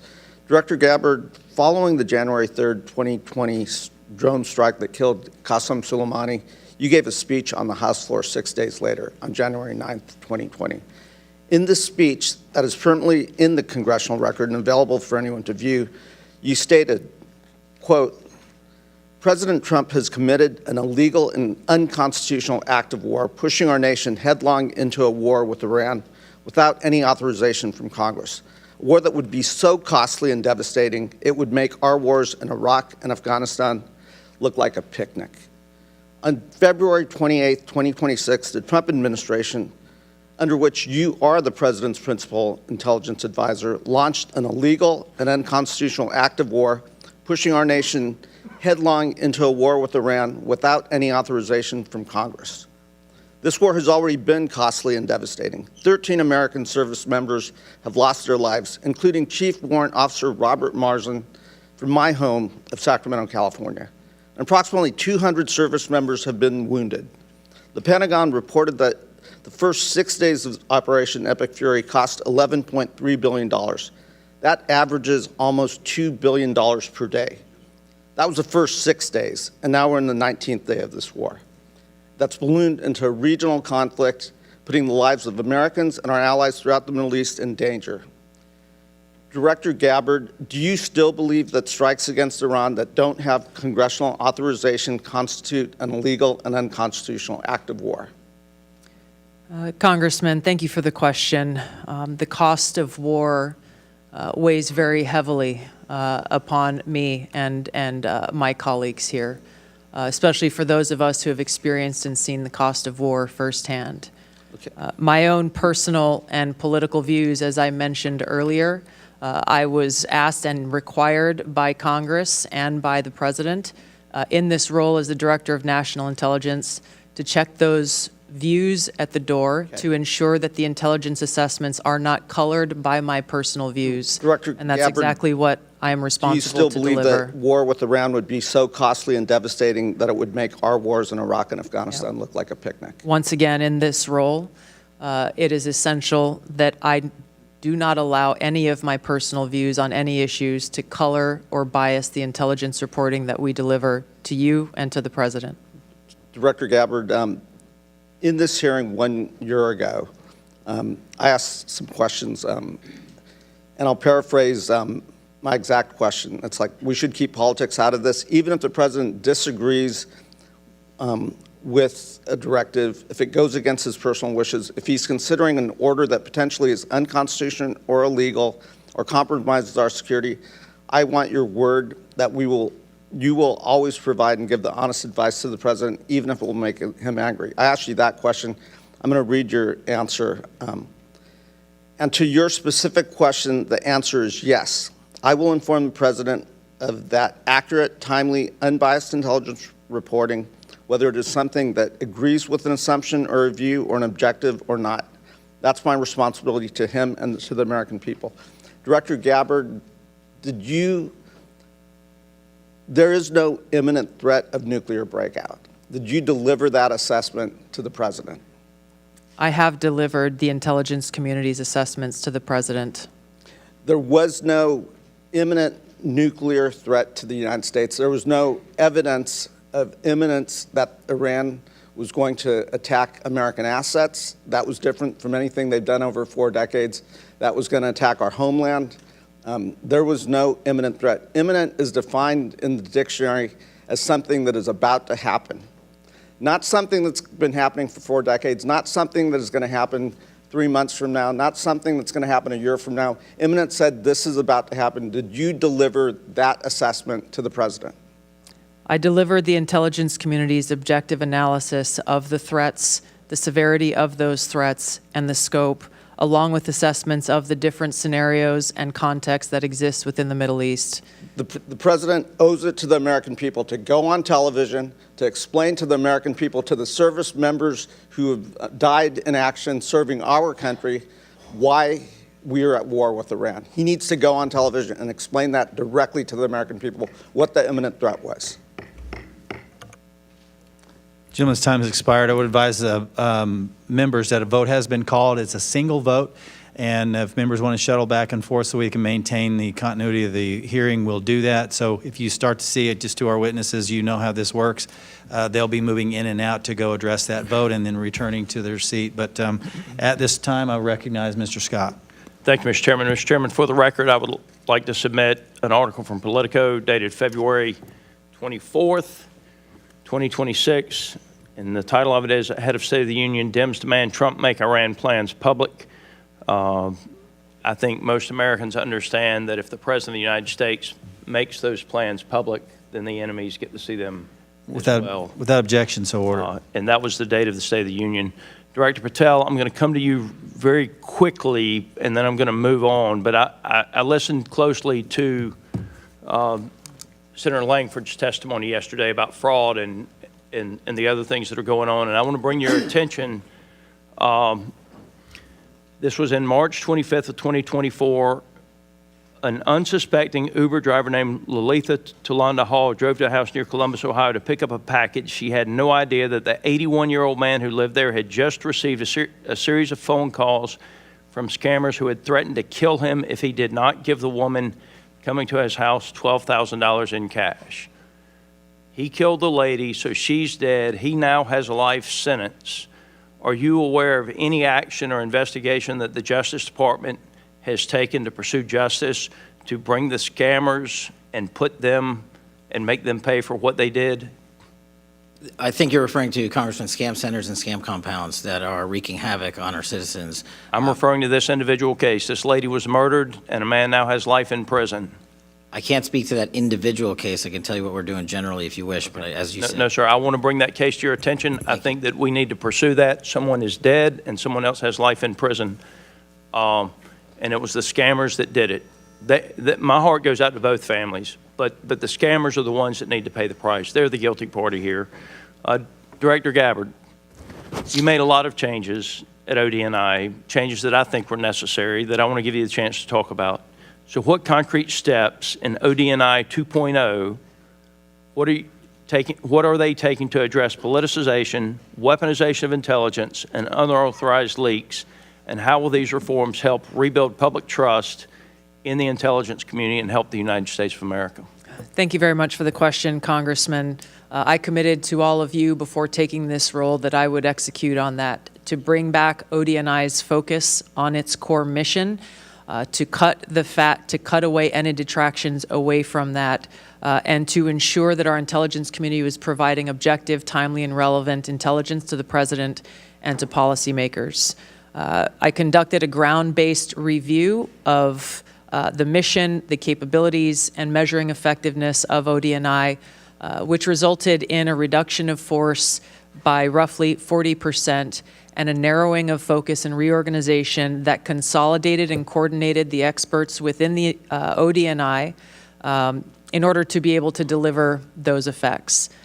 Leaking continues to be a prolific problem across the IC.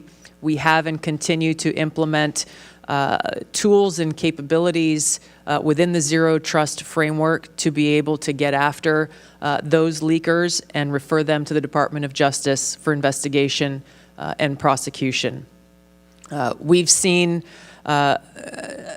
we are continuing to focus on the issue of analytic tradecraft and the integrity of it, once again, to make sure that the analysis that's being conducted is not being colored by anyone's political or personal views on any issue. To that effect, we have and continue to conduct re-looks at different intelligence products that have been provided in the past. As the chairman mentioned, one related to anomalous health incidents, to identify politicization of these products in the past, and also make updates to intelligence community directives to ensure that these things don't happen again. Could you speak briefly to China's presence in the Caribbean and the Western Hemisphere? I'll be able to speak to this more in the classified setting, sir. Okay. Director Ratcliffe, I'm going to have questions for you there as well.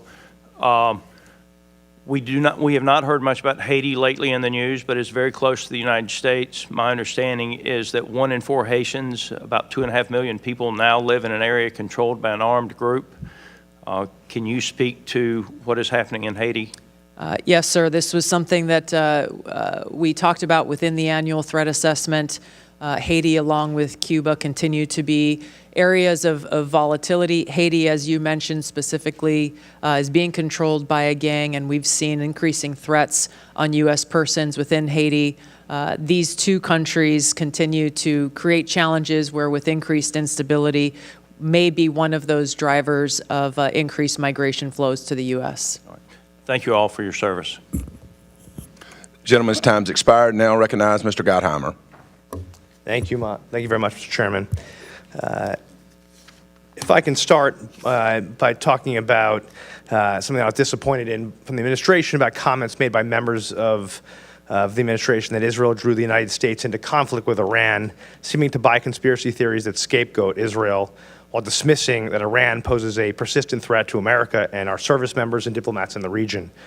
While the president then clarified this is not the case and that America entered into a joint operations with our ally under our own accord, many still seem confused about what precipitated this conflict and the threat Iran posed to us directly. So if I could ask Director Ratcliffe just a couple questions, yes or no, if that's okay with you. Is the Iranian regime committed to America's destruction, in your opinion? Yes. Does the Iranian regime have American blood on their hands since its founding in 1979? Yes. Has Iran plotted assassination attempts against Americans on American soil? Yes. Was Iran developing a nuclear weapon prior to our military action last June? And did Iran remain committed to developing a nuclear weapon in the lead up to this conflict? Yes, so I want to clarify on that because there's been much talk about a fatwa against the development of a nuclear weapon. Can you come back to that 1 second? Let me finish these, you and that's bet. okay? If left unchecked, do you think Iran would have the ability to develop missiles capable of reaching the United States? Yes. Did Israel force the U.S.'s hand and make us take action, as some have claimed? No. Director Gabbard, do you agree with the CIA director's assessment on that last question in Yes. particular? Great. Do you want to go back to that point you want to make? Yeah, much has been made by some about a fatwa against the development of nuclear weapons. Notwithstanding the fatwa, what we know, and the intelligence community is in agreement on this, is that Iran possesses at least 440 kilograms of uranium enriched to weapons grade 60%, which doesn't have a civilian use. The only use for that would be the development of nuclear weapons. Thank you, Director. Director Gabbard, I want to raise serious concerns about your recent hiring of Dan Caldwell, a strict critic of U.S. foreign policy in the Middle East, who's argued that U.S. forces in the Middle East are, quote, more of a burden than a benefit, has claimed that Iran's nuclear program does not pose a risk to America, despite the IC's assessment to the contrary. Dan has also said that our relationship with Israel has no benefit to American national security. This follows the resignation of Joe Kent this week, a senior ally of yours who is a conspiracy theorizing white supremacist with a tattoo panzer referring to Nazi tanks. He has made known his backwards opinions of Israel in his resignation letter, scapegoating them for U.S. intervention in Iran and Iraq. Director, what role do you anticipate Mr. Caldwell playing in shaping intelligence assessments or internal discussions related to Iran and Israel, and can you guarantee to this committee that no individuals in your leadership are undermining the objectivity of intelligence at this critical moment? Sir, my understanding is one of my elements sought to hire Dan Caldwell months ago for a purely administrative role that would not have any position over the intelligence analysis or assessments on any topic. Thank you. Director, as you know, the Iranian regime has been responsible for the deaths that we've talked about of scores of Americans since coming to power in '79. Iran and its terror proxies must be crushed. I've been clear on that point in the last weeks and throughout my time in Congress. I supported the decisive action taken on February 28th to remove key regime leaders and degrade Iran's ballistic missile and naval capabilities. However, I think it's really important the administration make its goals clear to Congress and to the American people. Director, were you in a meeting to discuss a possible strike on Iran? Congressman, there were several meetings that were held in advance. I'm sure I was in at least some of them. Did the intelligence community brief the president on the potential impacts the conflict could have on global supply chains and on oil and gas prices prior to the outbreak of hostilities? Were you in a meeting? Were you in any meetings where that came up? Yes, that is the intelligence community's assessments, and those were provided. Director, did the IC, Director Ratcliffe, if I can ask this to you, did the IC brief the president on who would succeed the supreme leader if he was killed and the likelihood that a replacement would be a hardliner? Was the president, say it again, was the president? Did the IC brief the president on who would succeed the supreme leader if he was killed and the likelihood that a replacement would be a hardliner or could be a hardliner? So to be clear, the president's objectives with respect to Operation Epic Fury did not include regime change. That may be different from what Israel's objectives were, but yes, the president was briefed in the event that Supreme Leader. Good. That's great. Thank you so much. I'm sorry to cut you off. I just have 20 seconds. Director Patel, does Iran pose a threat to the homeland, and what specific steps are you taking to detect, prevent, and disrupt terrorist plots targeting Americans at home? Iran, as the world's largest state sponsor of terror, does pose a continuing threat to the homeland. And just last year, our Iran Threat Mission Center housed in the FBI, our fusion cell, saw a 43% increase in Iranian spy actors willing to steal our information and attack our citizens. So that's just one example, sir. Thank you. I yield. Dr. Jackson. Good morning. First off, I want to say thank you all for your time today, and thank you for our service to our country. Much appreciated. I thank the chairman for his opening remarks on anomalous health incidents, AHI. As many of you are aware, one of my primary responsibilities in this particular committee, I am the subcommittee chairman of Oversight and Investigations, where the investigation of AHI is and has been a central oversight effort. And so I am going to ask a quick question about this. Director Ratcliffe, during the Biden administration, the CIA very poorly, in my opinion, handled this issue. Since then, a CIA doctor has provided perjured testimony under oath and obstructed our congressional investigation. A quick question for you. Do you affirm that the CIA personnel are under no direction to make false statements to Congress in order to conceal CIA equities or activities related to the handling of AHI during the Biden administration? Yes. Thank you, sir. I appreciate that. I want to ask Mr. Patel, I got a question for you here. As a member of this committee, I also have a regional responsibility that includes Africa. I'm very concerned about the radical Islamic terror threat that exists there and is growing by the day. whether it's Al-Qaeda-affiliated groups such as JNMI, AQIM, Al-Shabaab, or ISIS-inspired groups such as ISIS West Africa, ISIS Sahel, ISIS Somalia, or Boko Haram. These are radical, dangerous groups that want to kill Americans. After 4 years of an open border during the Biden administration, where we know countless individuals with terror ties, many to these groups, cross our southern border, and at a time when we are actively engaged with the largest state sponsor of radical jihadi terror, can you confirm that the threat to the American people in this setting is much higher due to the Democrats' current defunding of the Department of Homeland Security? As I highlighted earlier, Congressman, the FBI works hand in glove with the Department of Homeland Security and our 59 established Homeland Security task forces around the country. And those officers are now going 1 month without pay, but they're still showing up to work. But yes, funding would absolutely help us protect the homeland. Thank you. I appreciate that. One more question. Anyone that feels inclined can answer this. But according to the Council on Foreign Relations, another Africa-related question, 51% of global terrorism-related deaths occurred in Africa's Sahel region, including the Lake Chad Basin. Does the intelligence community assess that Boko Haram, ISIS West Africa, and other terrorist groups operating in the Lake Chad Basin are a threat to the U.S. interest, whether it's here in the homeland or regional U.S. interest? If so, how does this lack of counterterrorism cooperation that we're currently experiencing with the allied states of the Sahel, Niger, Mali, and Burkina Faso impact that?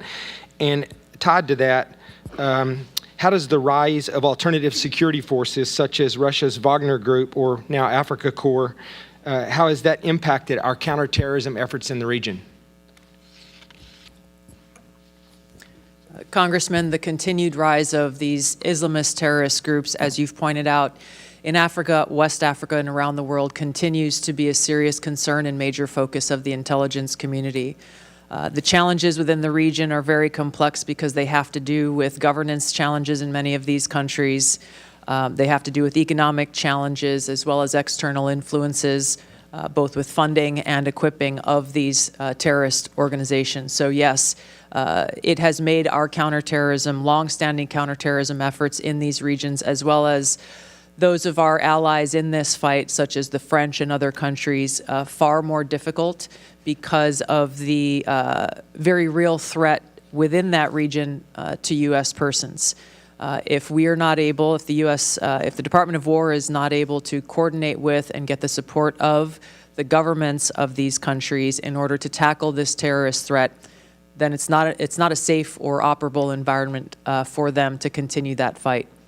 Thank you. And the assumption I'm working off of, too, is that the Russian influence via Wagner or Africa Corps has made it very difficult for us to develop those relationships and get those agreements so that we can continue to, make sure that this is not being brought home to the homeland. Is that correct? That is a factor of many. Thank you. I appreciate it. I yield back.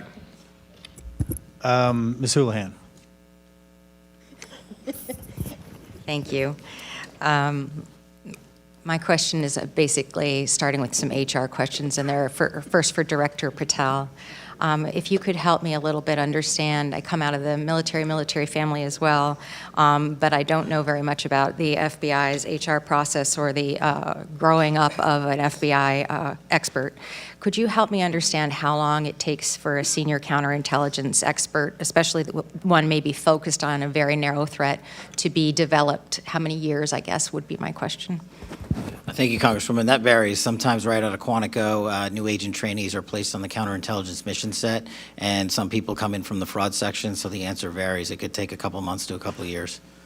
And the next question is, when a person comes up in your system in the military, it was always the needs of the Navy or the needs of the Air Force. It was never the needs of the airman or the soldier or the sailor in terms of prioritizing our readiness, in terms of making sure that we met the mission. Is the FBI similar? It is similar, ma'am. It's a dynamic threat landscape, so we flux and surge based on the CI, CT, cyber threats, and other threats to the homeland, and violent crime mission has seen a surge as well. So my specific question is that there was a report that came out in February from CNN that the FBI had let go or fired dozens of agents and staff members from a counterintelligence unit tasked with monitoring Iran. And apparently the reason, at least reported in the press, was that these individuals had been involved in the investigation of classified document handling from President Trump at Mar-a-Lago, and that this was the reason why they were summarily let go. First of all, are you aware of those firings, and do you concur with the rationale or reason for those firings? I'm aware of that, and I know there's a pendency of litigation, so I'm not able to comment on them. Did you yourself order those firings? The FBI, every time there is someone who violates their code of conduct or ethical standard, conducts an internal investigation with the careers there, and they present a decision point to me. The Iranian Threat Mission Center has seen an increase of 43% in arrests for Iranian spy actors. So the Iranian Threat Mission Center has never been stronger. So I'm asking about whether those people were fired because they were involved in the investigation of the document handling by President Trump, not for any behavior issues. Is that your understanding as well? Again, ma'am, I can't comment on them because those are in pending litigation. I guess I'm a little stymied here, Director, because it feels as though literally when there was a possible pending war, I'm outside of this intelligence circle in many ways, even though I serve on the Intelligence Committee. You collectively must have been aware when these firings happened that there was a meaningful chance that the U.S. might be engaged with a war in Iran. And having these very expert, super qualified folks summarily dismissed at this time, it just feels like an odd choice in timing. Were you aware at the time that this was going down, that this may end up weakening the mission and the readiness of that group? The mission, as I stated, has never been stronger when you see a 43% increase in counterintelligence arrests and 21% increase in cyber arrests against the Iranian Threat Mission Center. My focus is on providing the American people the strongest FBI as possible. I don't work on timelines. I work on evidence that's presented to me. I guess my concern is that it feels as though, and I very much honor the tone and tenor of this hearing, that this is about making sure that that we depoliticize what is the most important thing that we all do, which is keep us safe. And it feels as though this issue is a political issue. And I just am worried that we are taking really good, really qualified people and picking fights with one another across party lines, rather than making sure that we protect ourselves and keep ourselves safe. With the remainder of my time, Director Gabbard, I have a question regarding the fact that the Secretary of the Treasury loosened restrictions this week on Russian oil exports, and now the Russians are able to sell oil again. Did the IC assess that clearing the way for increased Russian oil sales would benefit Moscow, possibly? I don't believe there's been a formal IC assessment on this topic yet, as it is underway. So I would highly encourage that, because it feels as though by easing these sanctions, we are directly providing the Kremlin with revenue, the revenue that will be used directly to kill Ukrainian soldiers, and an increased likelihood that Putin will be successful in his war with Ukraine. I thank you for your time, and I yield. Ms. Wagner. I thank you, Mr. Chairman, and I want to thank our witnesses for being with us today. As we sit here in Washington, our armed forces and our intelligence assets are engaged in conflict with the world's largest state sponsor of terrorism, Iran.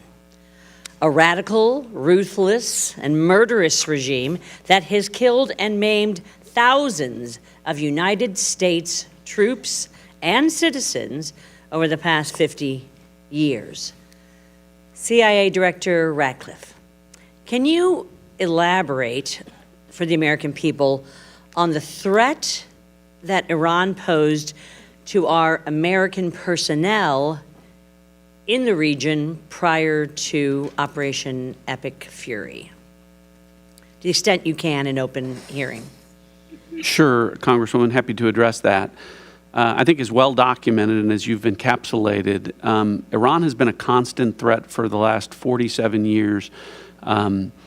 hundreds, if not thousands, of Americans killed, certainly thousands of Americans maimed as a result of activities of Iran and its IRGC over the years.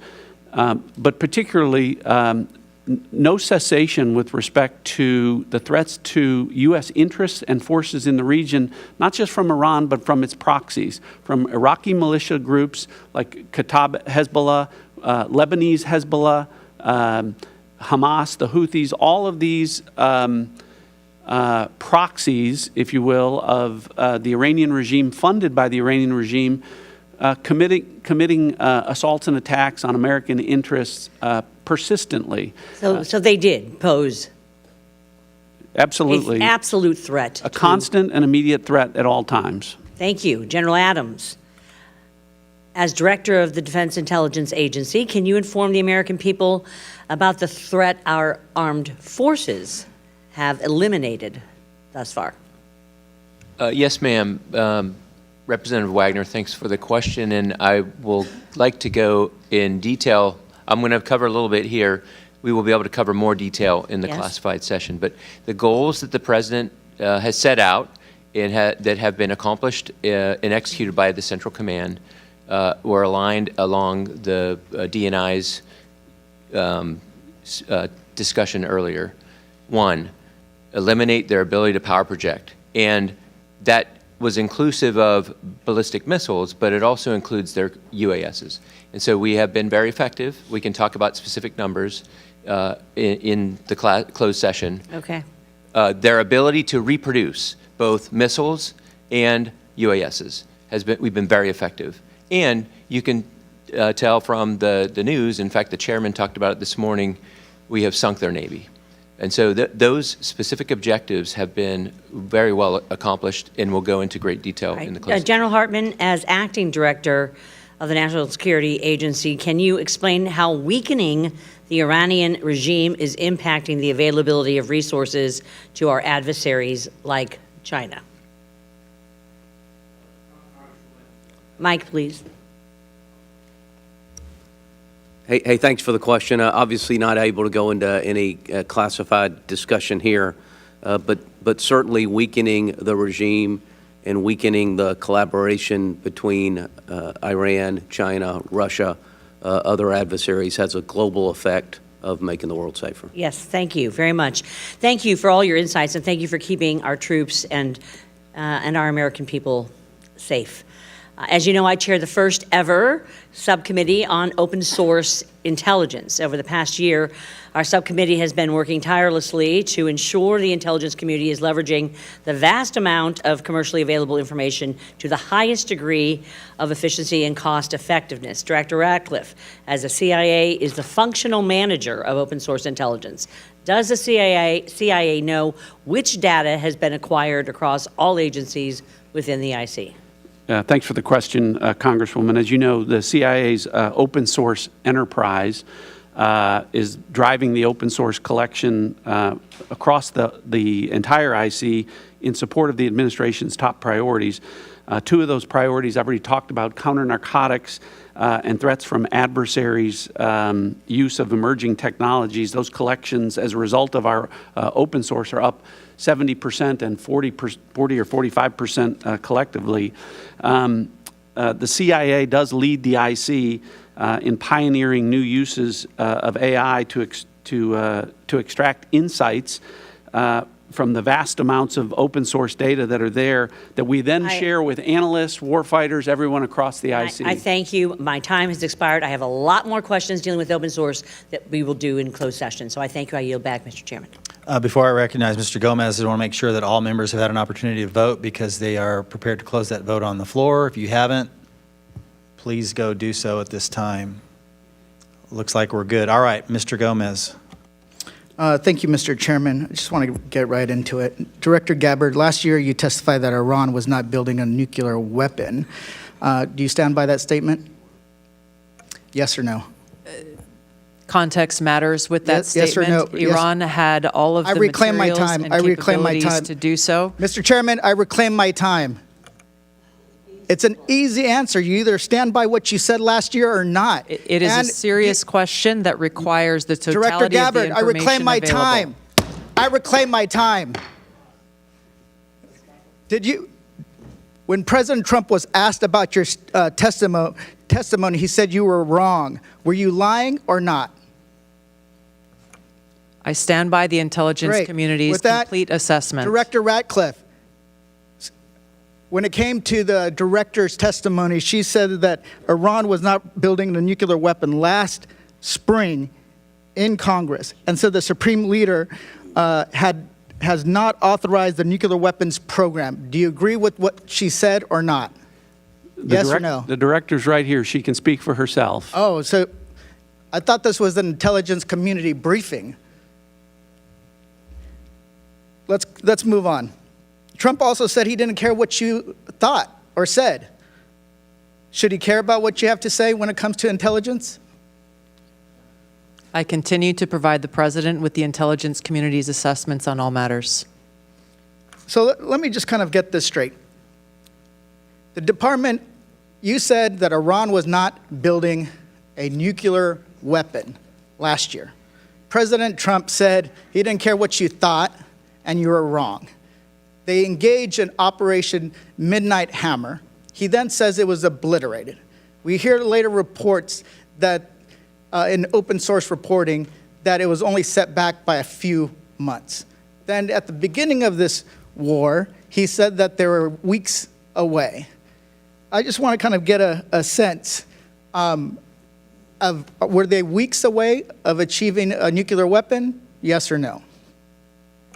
Congressman, this is a serious matter, and you've made some very serious mischaracterizations yes here. Yes or no? Were they weeks and so away? It would be yes a or no? disservice to you and the American people to answer this question with a mere yes or no. Reclaiming my time. Were they weeks away or not?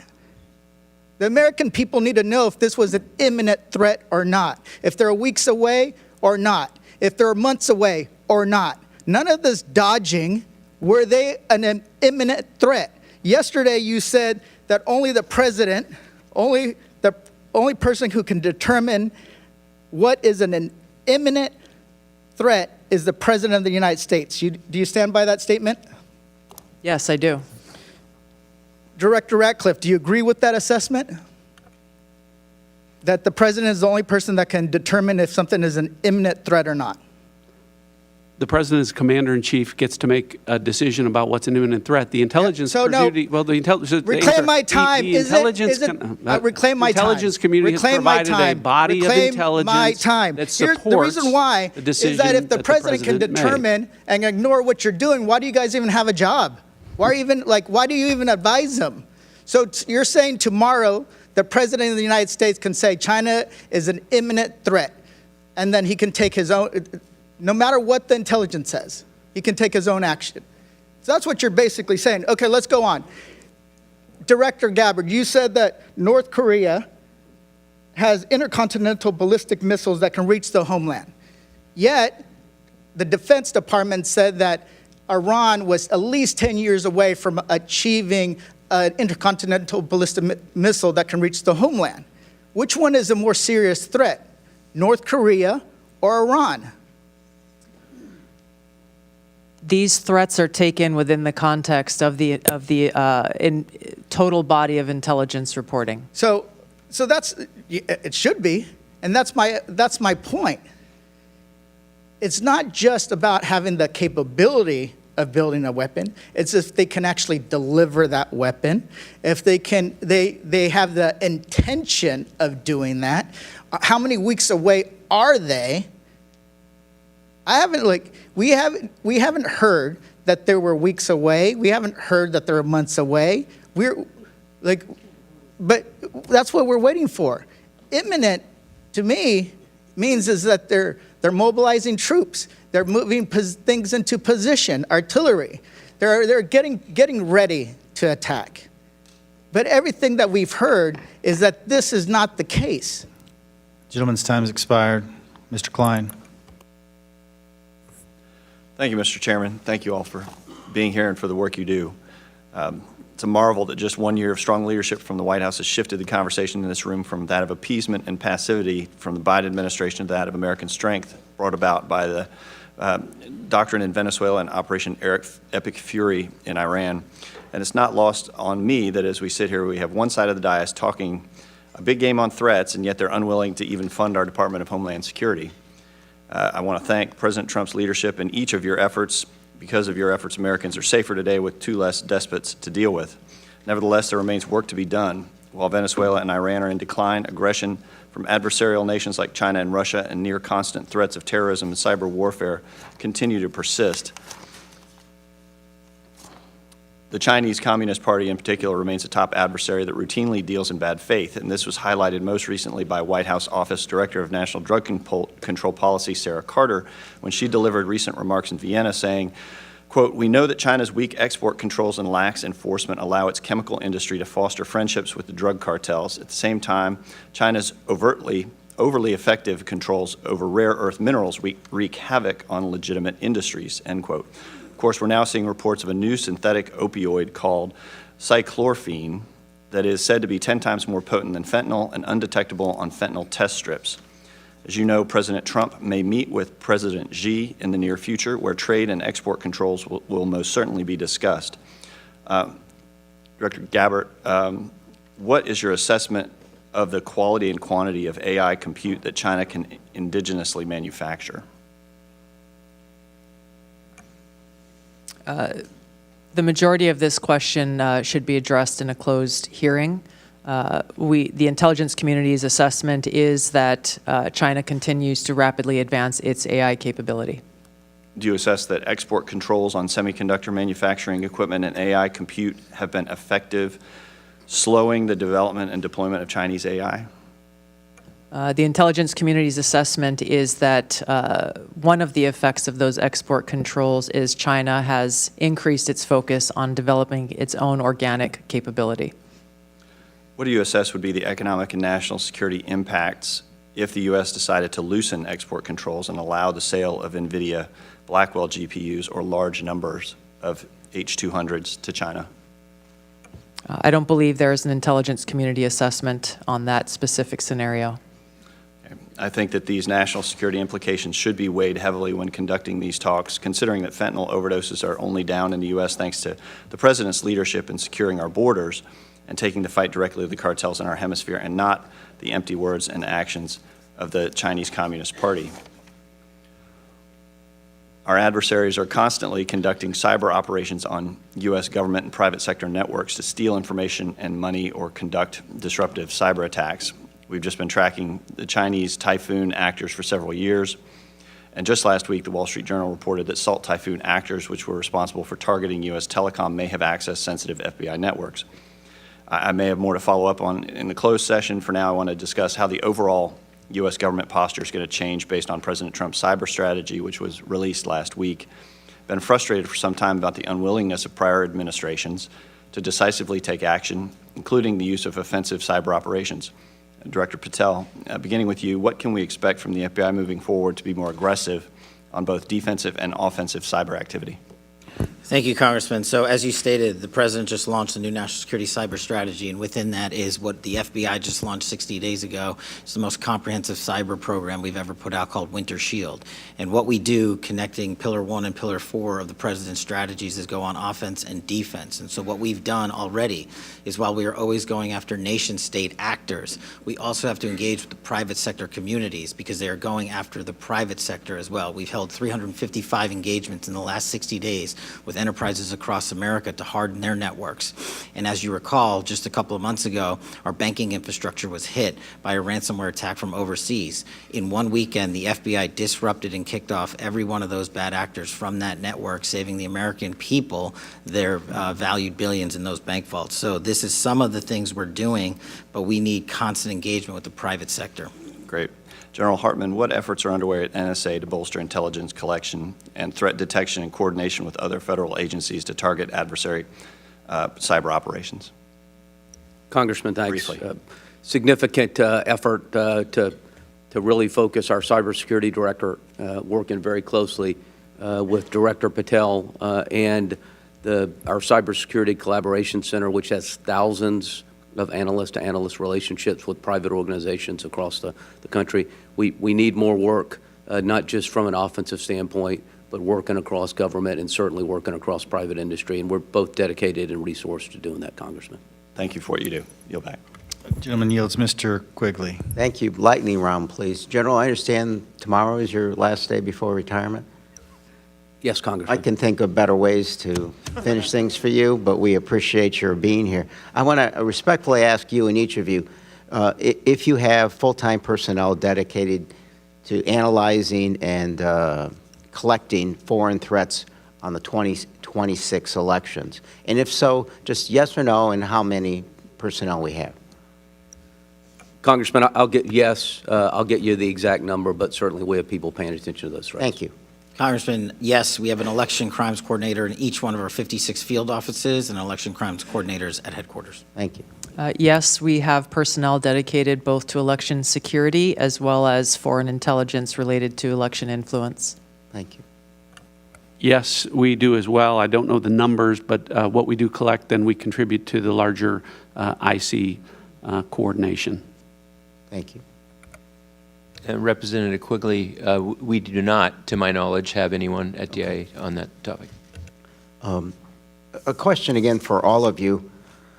Well, first, Director Gabbard, you've seen the reports about whether or not Russia has helped Iran in targeting in the current war in Iran. Can you confirm that, or is that something we're going to save for a closed session? We'll save that for the closed session, sir. But within that context,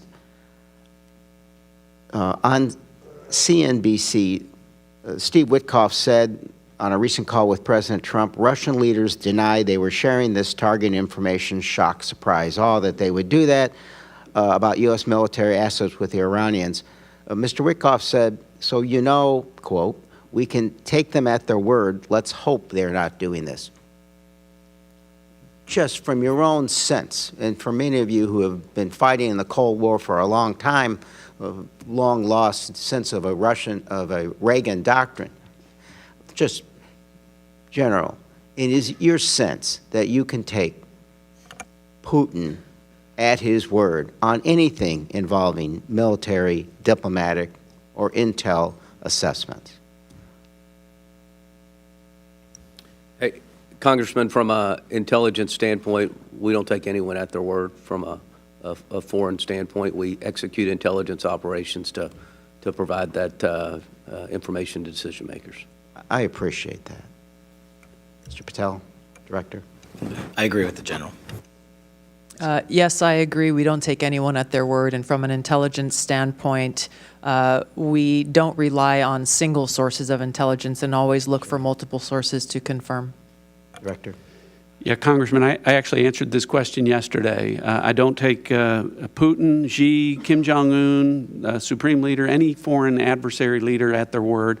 Rely on our intelligence to reflect what those adversaries are actually doing. General. We absolutely do not take any of those enemies at their word. Can I get a hallelujah? Ms. Gabbard, I understand that you have to put your own personal views aside in your position, but I honestly think that the issue our grandchildren are going to be most upset about us with is climate change. So, you know your quote, and when you talked about climate change as a member, it threatens the safety and security of the planet, especially in places like Hawaii, where we are already experiencing its devastating effects. But respectfully, it's not in worldwide threats. Used to be in worldwide threats. So help me understand, who makes the final decision on what goes in here and what is a threat? Congressman, it's a collection of the intelligence community's assessments that the National Intelligence Council and our experts there work on. This year, we've structured the annual threat assessment around the President's national security strategy to address the most tangible and direct threats to our security and our interests.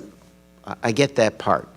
Did you make the case that maybe climate change should be considered a worldwide threat when this collective process?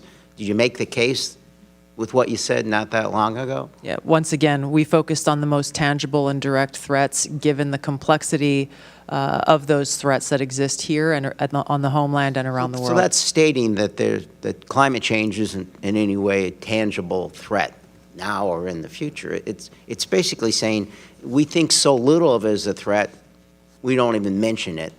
I think the changing of the climate, the weather, the environment is a factor that goes into the different intelligence community assessments on effects. Gentleman's time's expired. Ms. Tinney. Thank you, Mr. Chairman, and thank you so much to our briefers and for your service to our country in multiple cases for some of you, and everyone who serves in the intelligence community to give the support to everyone that's serving. I fully support President Trump's efforts through your agencies over the last 18 days. We have to emphasize it's only been 18 days. And I think it was a courageous decision. And to the American people, I know many have recited this, but for the past 47 years, Iran has been the world's largest sponsor of terrorism. The Islamic Republic of Iran has operated with impunity.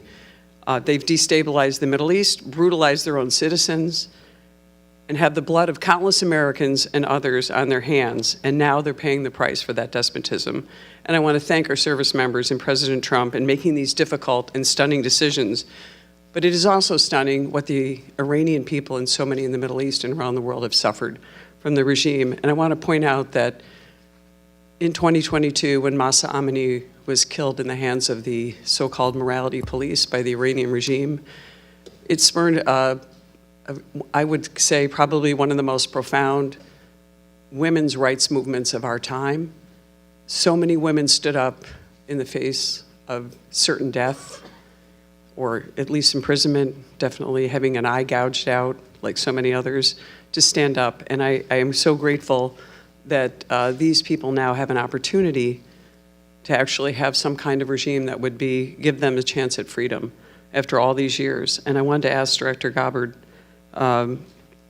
some of these people and many of these people do not seem to have access to outside information. Can you characterize what the access would be to the internet or cell phones for those in Iran who have no idea about anything and are only receiving the propaganda from the regime? Congressman, I can expand on this in the closed setting, but I will say briefly that throughout the period of protest that we saw previously, and during this ongoing conflict, the access of the Iranian people to basic things like power or internet or cell phone access is extremely limited.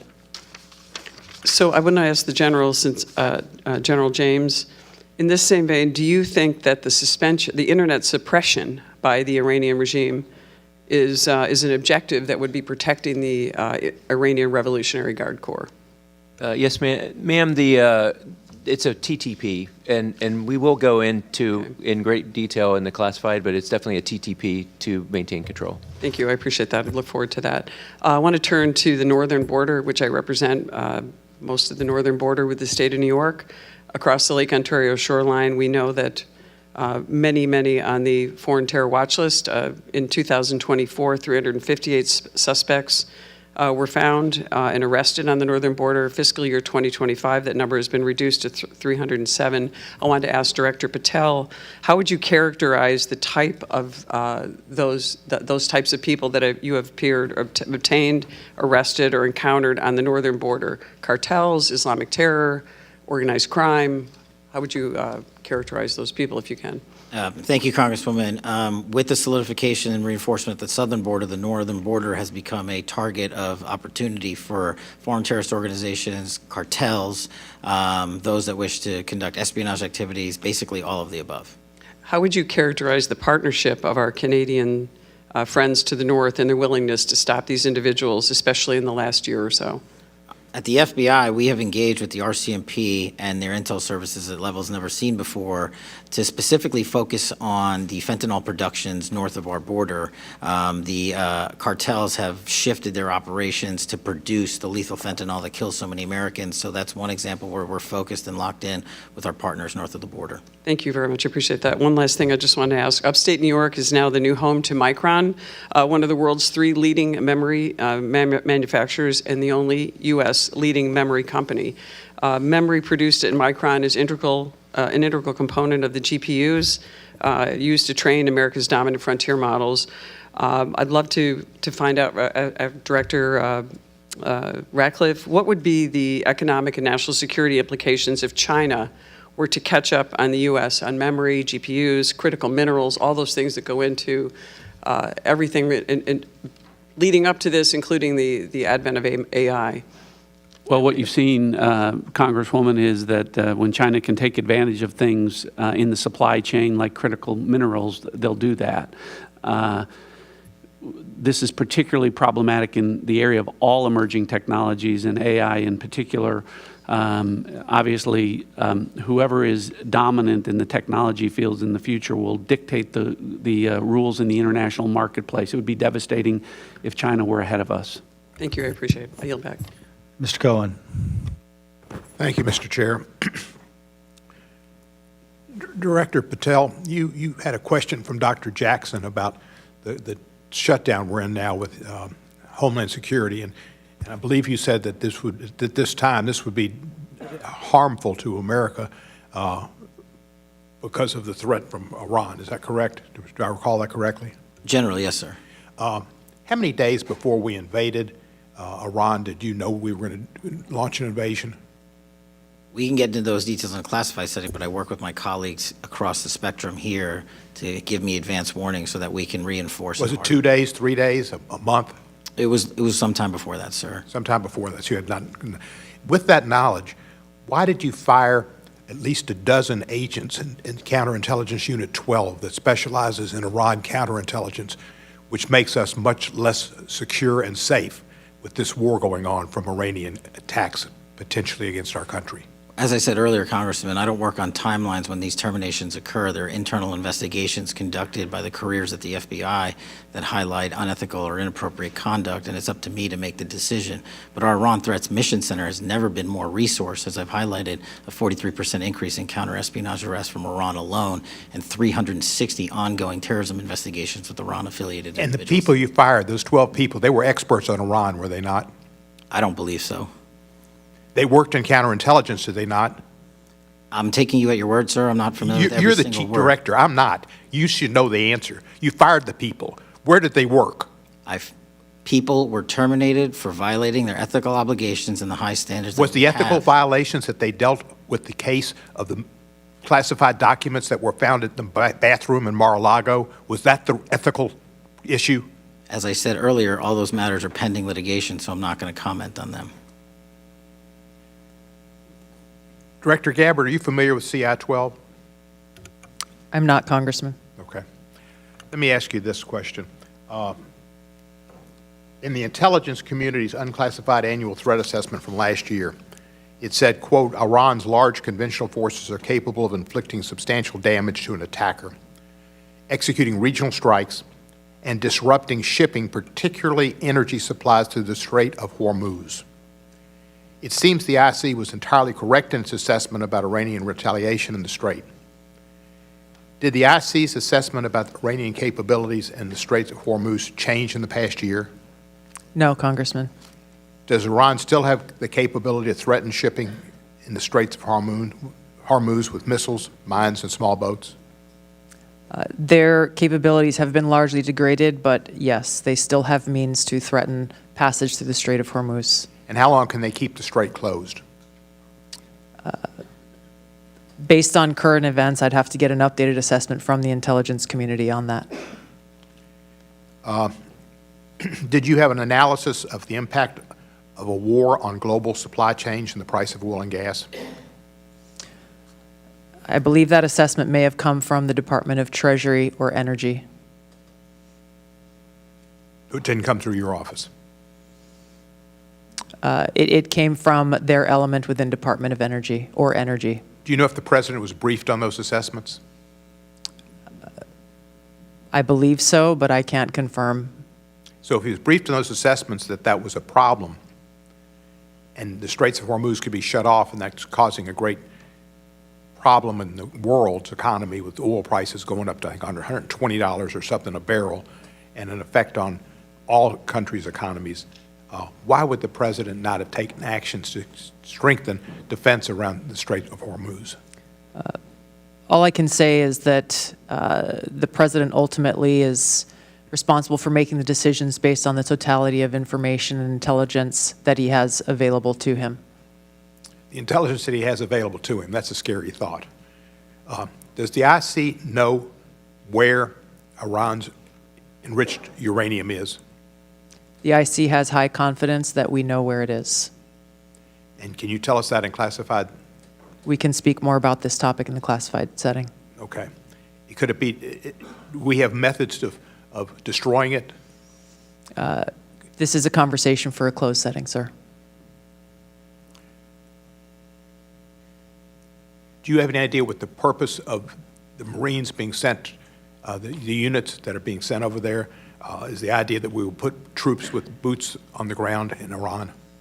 ODNI and the IC is not involved in the operational planning and movements of the Department of War assets.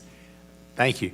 I'll be very honest with you. When you read us your original comments, it was kind of scary because of all the craziness that goes on in the world. I can't wait for the classified setting. Thank you.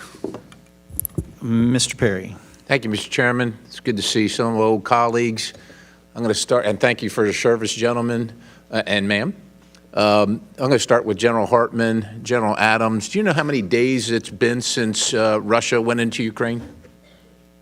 I'll answer it for you. It's 1,480. Do you know how much money the United States government has spent, the taxpayers have spent in the war in Ukraine? I'm going to round it for you. It's about $200 billion. I mean, maybe it's a lot more, maybe it's a little less. It's hard to tell around this place.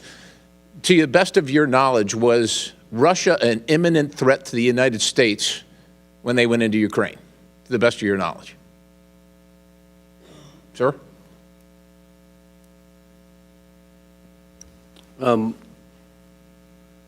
Congressman, I wasn't in this position. I understand. When that decision was made. I'm saying to the best of your knowledge. I know it goes back 1,480 days, but... So certainly I don't think it was in the best interest of the United States for was Russia an imminent threat is what I'm asking. Not my decision to make or advice to provide. Okay. How about you, General Adams? Like General Hartman, I was in a different position 4 years ago. And to make that assessment, I guess, can I ask you to clarify? Are you saying was Russia going to attack the United States 1,480 days ago? Not to my knowledge. Yeah. All right. You recall who the president was at that time, gentlemen? I'll help you out. It was President Biden. Do you know who the Speaker of the House was at that time? The name Ms. Pelosi ring a bell? Do you recall this Congress declaring war in Russia and Ukraine 1,480 days ago, or any time between then and now? I don't either. Do you know, gentlemen, how many American service members have been killed or maimed attributed to Iran, the IRGC, their proxies, et cetera, roughly? Any idea? Could we say probably 1,000 killed, if not 10,000, over 10,000 killed and maimed? Probably a reasonable assessment. You know how many uniformed service members have been killed by Russia in the last 1,480 days? American uniformed service personnel? I'm just asking. I don't know of any, but do you know of any?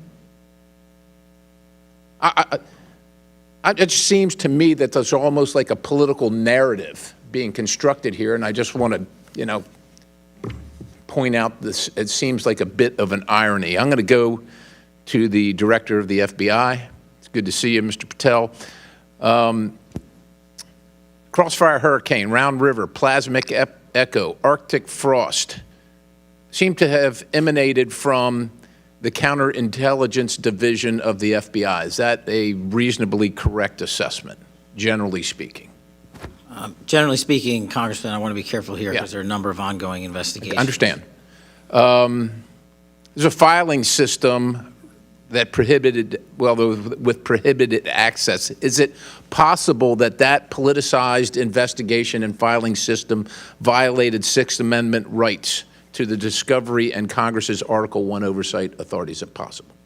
Without giving you a definitive answer that rests with the DOJ, let me just talk about prohibited case files real quick. Sure. Prohibited case files are basically files that prior directors had created to essentially hide what was going on. They do not exist in our Sentinel systems. They do not exist anywhere. And if you search for that specific case, it won't even come up, which is why I, as the first FBI director to do so, have terminated prohibited case files. And as you know, I'm wed to constitutional oversight here at Congress and have delivered 50,000 pages, which is 400% more increase than my two predecessors combined. Director, would ensnaring individuals or organizations based solely on their political affiliations or viewpoints be a potential violation of the Fourth Amendment? I believe so. Have any of the personnel associated with these activities, and I understand that investigations may be ongoing, have they been removed from duty pending the outcome investigation? Yes, many have. Okay, moving on. I'm concerned about a lab that was found in a clandestine Chinese biolab that was found in California, and then one that was found later in Las Vegas. Yeah, Nevada. And I'm wondering, are you concerned about a lack of vision or imagination in agents that solely work on a case and can't see that China has the capability and the impetus to do these things all around the country and things like those things? And have you done anything about changing that training or that operational conduct of agents? I can only speak to what I've done, and this FBI is keenly aware of it. We're the ones that figured it out, not just in Las Vegas, but places like Michigan, where we arrested multiple individuals who were pretending to be researchers at the University of Michigan while bringing in lethal pathogens and trying to steal our trade secrets and our agricultural secrets, which is national security. So this FBI is laser focused on the Chinese threat, especially related to biolabs and agricultural theft. Appreciate the response. I'll yield the balance. Mr. Fallon. Thank you, Mr. Chairman. You know, I would be remiss if I didn't mention Operation Absolute Resolve and the arrest and capture of Nicolas Maduro and his wife. It was incredibly complex. It was bold. It was unprecedented. It was a wild success. It really harkens thoughts of Raid on Entebbe 50 years ago, except this actually remarkably exceeded that in its success. It was historic, and it altered undeniably the geopolitical landscape in the United States' favor. So our military and our IC should be lauded, and I want to offer a hearty and deserved congratulations to all of you that are testifying before us today. Thank you. Director Ratcliffe, I want to just visit with you a little bit. First, I do want to take a point of personal privilege. I attended Coach Holtz's funeral Monday. He was very proud of you. How long has Iran been pursuing a nuclear weapon, Director? Congressman, let me respond. I appreciate the kind remarks, and I also want to congratulate the people of the 4th District of Texas for getting a lot better representation than they ever did from the guy that was previously in that seat. Notwithstanding, as I talked about, a fatwa that was issued, I believe, in 2004, Iran has had a dedicated nuclear program beyond civil limits for the development of nuclear weapons. They currently possess at least 440 kilograms of highly enriched uranium at 60% weapons grade that would be capable of putting together 10 nuclear weapons. Director, what nation state has achieved 60% enrichment and then not produced a nuclear weapon? I'm not aware of any. There's none. You get to 60%, there's a reason you're at 60%, because you are pursuing nuclear ambitions. So we have sanctions have been imposed in the past, and yet that pursuit continued. Their economy was teetering, the pursuit continued. Their people were suffering, the pursuit continued. Under the Bush, Obama, Trump 45, Biden now, Trump 47, that pursuit continued. Then last June, Operation Midnight Hammer.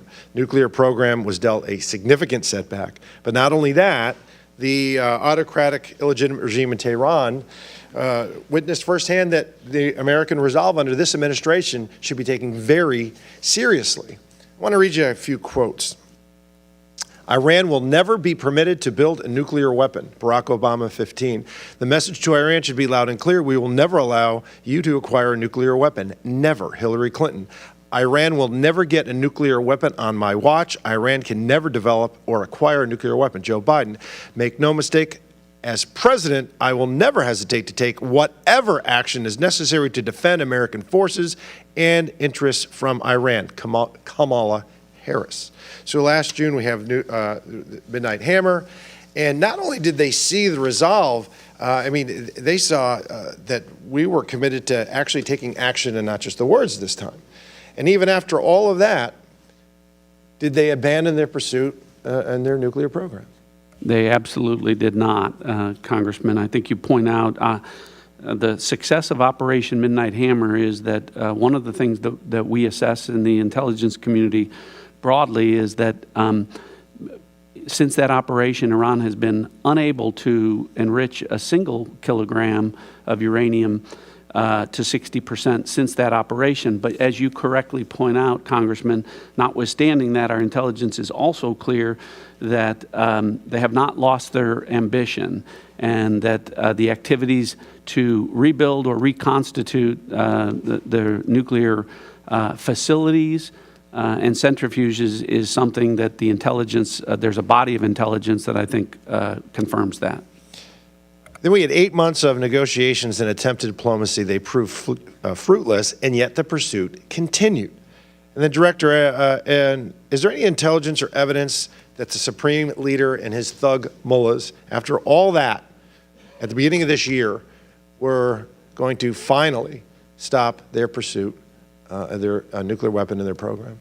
No. So we have some folks here that are splitting hairs about imminent threat. You know what? Was it a grave threat, Director, in your opinion? Nuclear weapons are a grave threat in the hands of religious ideologues. 60% enrichment. No nation state that achieved that hadn't produced a nuclear weapon. We can either talk about it, kick the can down the road, and let them get a nuclear weapon and get danger close to it on the precipice, or we can take action now, and this is what this administration chose to do. Thank you, Mr. Chairman. I yield back. Mr. Stubbe. Thank you, Mr. Chairman. Every day, the brave men and women of our intelligence community, armed forces, and federal law enforcement work to protect our homeland from a constant and evolving array of threats. But since Democrats chose to shut down the Department of Homeland Security, those threats have grown more acute. Our country has already experienced 4 terrorist attacks since the shutdown began. The consequences are no longer hypothetical, they are unfolding in real time. At a moment when the global threat environment is intensifying, terrorist organizations are resurging, and adversaries continue to encourage violence against Americans. Congress should be reinforcing our defenses. Instead, Democrats have sidelined the very department responsible for keeping the homeland safe. Not a single Democrat here on this committee voted to reopen the Department of Homeland Security. That was not an accident. It was a political decision made at the expense of the safety and security of the American people. As threats to our homelands rise and our enemies grow more emboldened, this decision has weakened our defenses and replaced action with dysfunction. Each day the threat environment worsens, and with it the risk to the American people, which is indefensible. Do each of you agree that the reckless Democratic shutdown of the Department of Homeland Security has affected your agency's ability to detect, deter, and respond to threats against the homeland? Specifically, has it impacted intelligence sharing, operational coordination, or your capacity to prevent attacks? General Hartman. Congressman, it hasn't had a significant impact on the foreign intelligence mission of the National Security Agency. Director Patel. The shutdown has had a significant impact on how we protect and defend the homeland. Director Gabbard. This has directly affected the intelligence elements within the Department of Homeland Security negatively. Director Ratcliffe. I would agree with the Director of National Intelligence. General Adams. No significant impact on the Defense Intelligence Agency and the foreign threat that we analyze. So, Director Gabbard, you, in your opening statement, talked about the threats to the homeland and the changes that you've made as it relates to the border and the changes that the President has made after 4 years of open border policies under President Biden, during which cartels and gangs expanded their operations into American cities. What specific actions has ODNI taken to disrupt these criminal cartels and networks and stop the fentanyl poisoning and murdering U.S. citizens? Thank you for the question, Congressman. We've taken several actions to be able to get after this threat that the President made a priority. Number one being making historic shifts in intelligence collection towards addressing this threat. I believe it is the biggest shift in intelligence capabilities that we've ever seen, or certainly in a long time. The integration and cooperation between our National Counterterrorism Center with the DEA and other Department of Homeland Security elements is also unprecedented.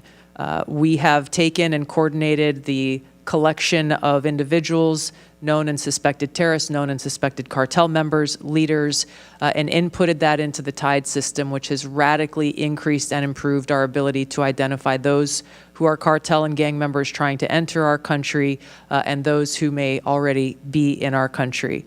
National Counterterrorism Center has been working again in coordination with our interagency partners to get after the financial networks that these cartels and gangs rely upon to be able to continue to fund. As Director Patel has spoken about, we have national counterterrorism elements that sit within the joint terrorism task forces and support the interagency efforts to continue to get after this threat very effectively. Thank you. Director Patel, Mr. Cohen was asking you about a recent firing of counter-espionage agents with Iranian expertise. You and the FBI will continue to take all required steps to keep the American people safe during President Trump's historic military action against an oppressive and evil Iranian regime. Is that correct? Absolutely, and there's 36,000 people employed at this FBI, and I reject the notion wholeheartedly that the termination of those that were weaponizing law enforcement are the only ones that can do the mission. There's a 43% increase in counterintelligence and espionage arrests just related to Iran alone, which is a record year for the FBI. Well, and you plussed up nearly 1,000 agents in the field throughout the United States since this has occurred? Yes, sir.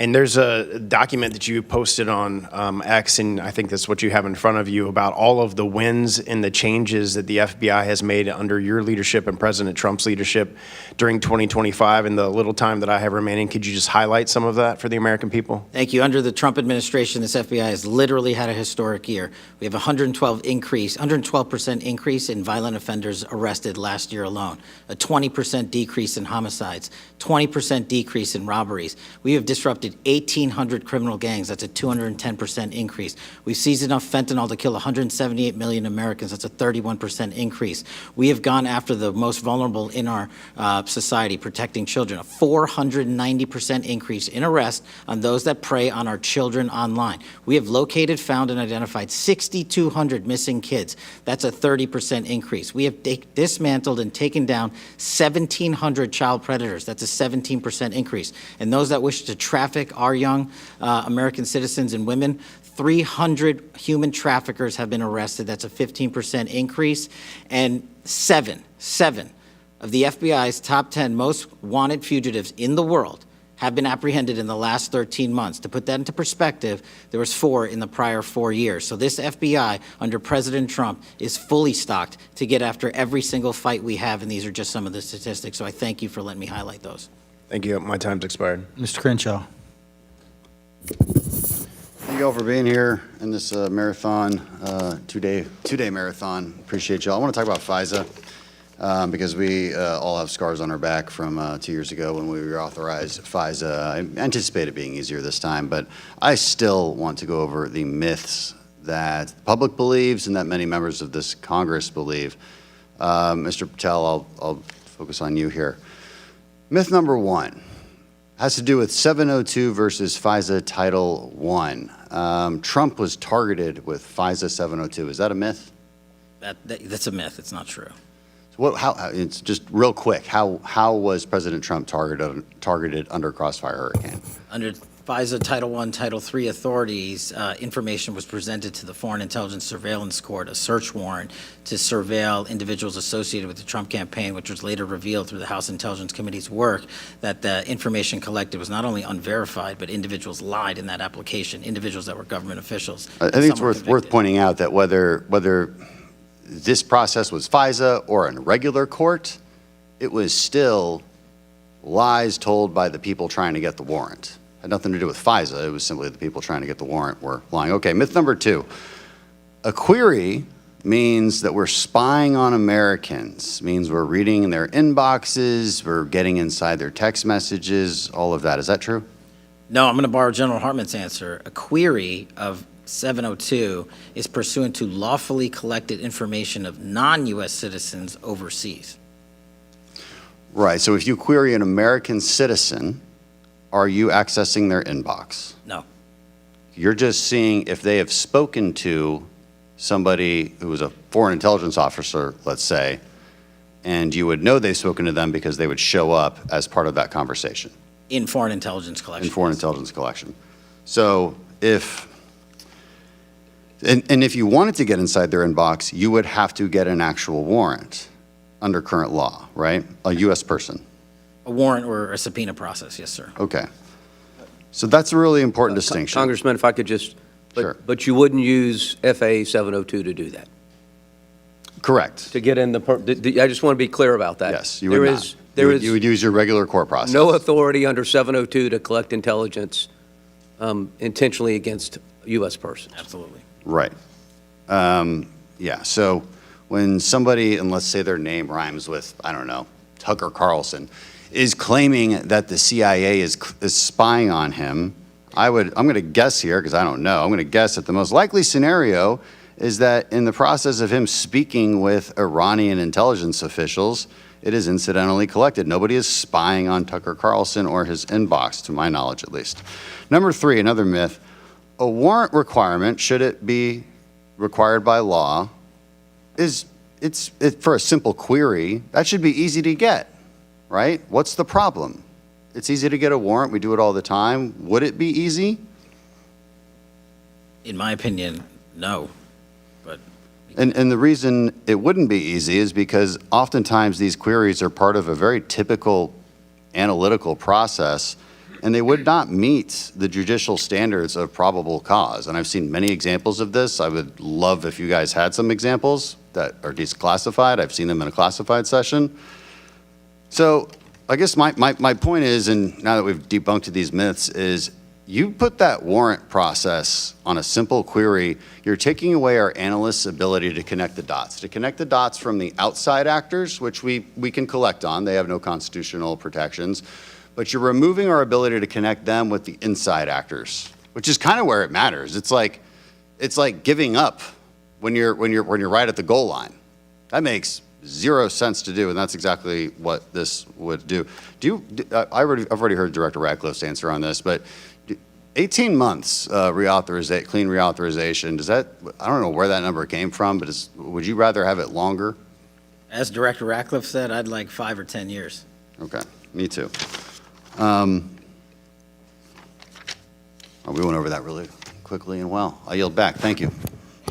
Mr. Hill. Thank you, Chairman. Thank you, panel, for being with us this morning. And let me start with Director Gabbard. You've heard from Mr. Stubbe, you've heard from Admiral Jackson, you've heard from Ms. Tenney, all this aspect of who we've encountered at our borders, north and south, and during the Biden administration with the open border that has been overly discussed today at length. There's this known and suspected terrorists, and I want to congratulate the Trump administration for getting, I think, 1,300 people identified out of the country under your 13 months, so congratulations on that. But for 3 years, in both classified and unclassified sessions here, I've raised this issue that we don't have the data and we don't track it in a fused way, meaning Border Patrol, TSA, FBI and follow-up, DOJ and prosecutions. And we don't really have that at our fingertips for oversight purposes. And I asked you at last year's Worldwide Threats, would you commit to helping us achieve, as the ODNI, that fused data? You agreed, but it was only 3 days ago I got that commitment from you in writing. So let me ask you again, can you help drive that process across the bureaucracy to get that regularly provided to the intelligence committees? Sir, thank you for the follow-up on that. We have continued to work to improve that consolidated use of systems that will better help us identify who is in our country, who are known or suspected terrorists, to include those who are members or leaders of cartels and gangs and drug traffickers. And we're continuing to pursue that, particularly with the Department of State and their screening and vetting practices, as well as the Department of Homeland Security's. I will say that there has been a drastic improvement in our own screening and vetting systems, and that coordination is occurring, but there are still some silos that need to be broken down. Also, in follow-up to the discussion today, I heard my friend from California, Mr. Barra, assert that President Trump's action in epic fury was unconstitutional. Do you think it was unconstitutional, the decision taken by the president? That's a legal question, sir, that I believe has been asked and answered by the White House counsel. But don't you think in Article 2, Power under the War Powers Act, the president has the right to defend American interest, allied interest? He does. And he can do that for 60 days? And did the president and you consult with the Gang of Eight in Congress before the president took military operations? My understanding is the Secretary of State fulfilled that responsibility. Yeah, I think that's clear. I don't recall President Obama, for example, declaring war for 7 months of operations in Libya. So I think there's a lot of hypocrisy here as we try to defend American interests. Mr. Klein asked you about and made a good comment, I thought, about, and he talked to Director Patel about this, on this issue of Winter Shield and doing a better job of coordinating offensive and defensive cyber here in the homeland. And I think that's another place, Director, where I think you should play an outsized role to coordinate, again, this issue of all operations. I'm very concerned that we don't have a fused, I'm going to use that word again, civil defense posture on cyber defense because we're too compartmentalized. We're too siloed between who's with the military and not with the military, who's got classifications and who doesn't. Would you work with me on trying to design a way for our governors, our private sector, the FBI to work better on countering state actors in our private sector? Yes, sir. I would look forward to working with you on that. And we'll just comment, this would have to be done in conjunction with the Department of Homeland Security and CISA, given their statutory responsibilities. The integration and coordination with the private sector remains one of the biggest imperatives, but also in some cases challenges for folks who choose not to work with the U.S. government. I agree. I sit on the CISA, subcommittee here, and I'm very concerned about it. And I think our whole committee's been concerned about the assessment we have on offensive cyber, so we look forward to that. Finally, Director Ratcliffe, thanks for you being here, and it's wonderful to see you. Thanks for our decade of friendship. I want to say that I've traveled significantly with the chairman to Latin America, and I want to say your stations throughout the Western Hemisphere are doing an outstanding job. Would you say that we're back on track countering great power rivals in the Western Hemisphere? I would. Thank you for the compliments for the workforce that I'm privileged to lead. And I do think the President's policies in making the Western Hemisphere a priority are really clear. Obviously, the success of Operation Absolute Resolve. It's funny, Congressman, no one's talking about Venezuela because things are going so well in Venezuela. But it really shows the commitment that the President has to taking care of business for American interests in our own hemisphere. And it's not limited to Venezuela, it's throughout Central and South America. And I think that you'll continue to see continued progress with respect to that. Thank you, and I thank all of you for your service to your country, and I yield back. Thank you, Mr. Hill. Before we dismiss, I'm going to ask all members of the audience, all members and staff to remain seated until the witnesses have cleared, giving them an opportunity to proceed to our closed setting, which we will reconvene at 11:30 to resume in HVC 304. With that said, please remain seated until the witnesses have cleared, and this proceeding is adjourned.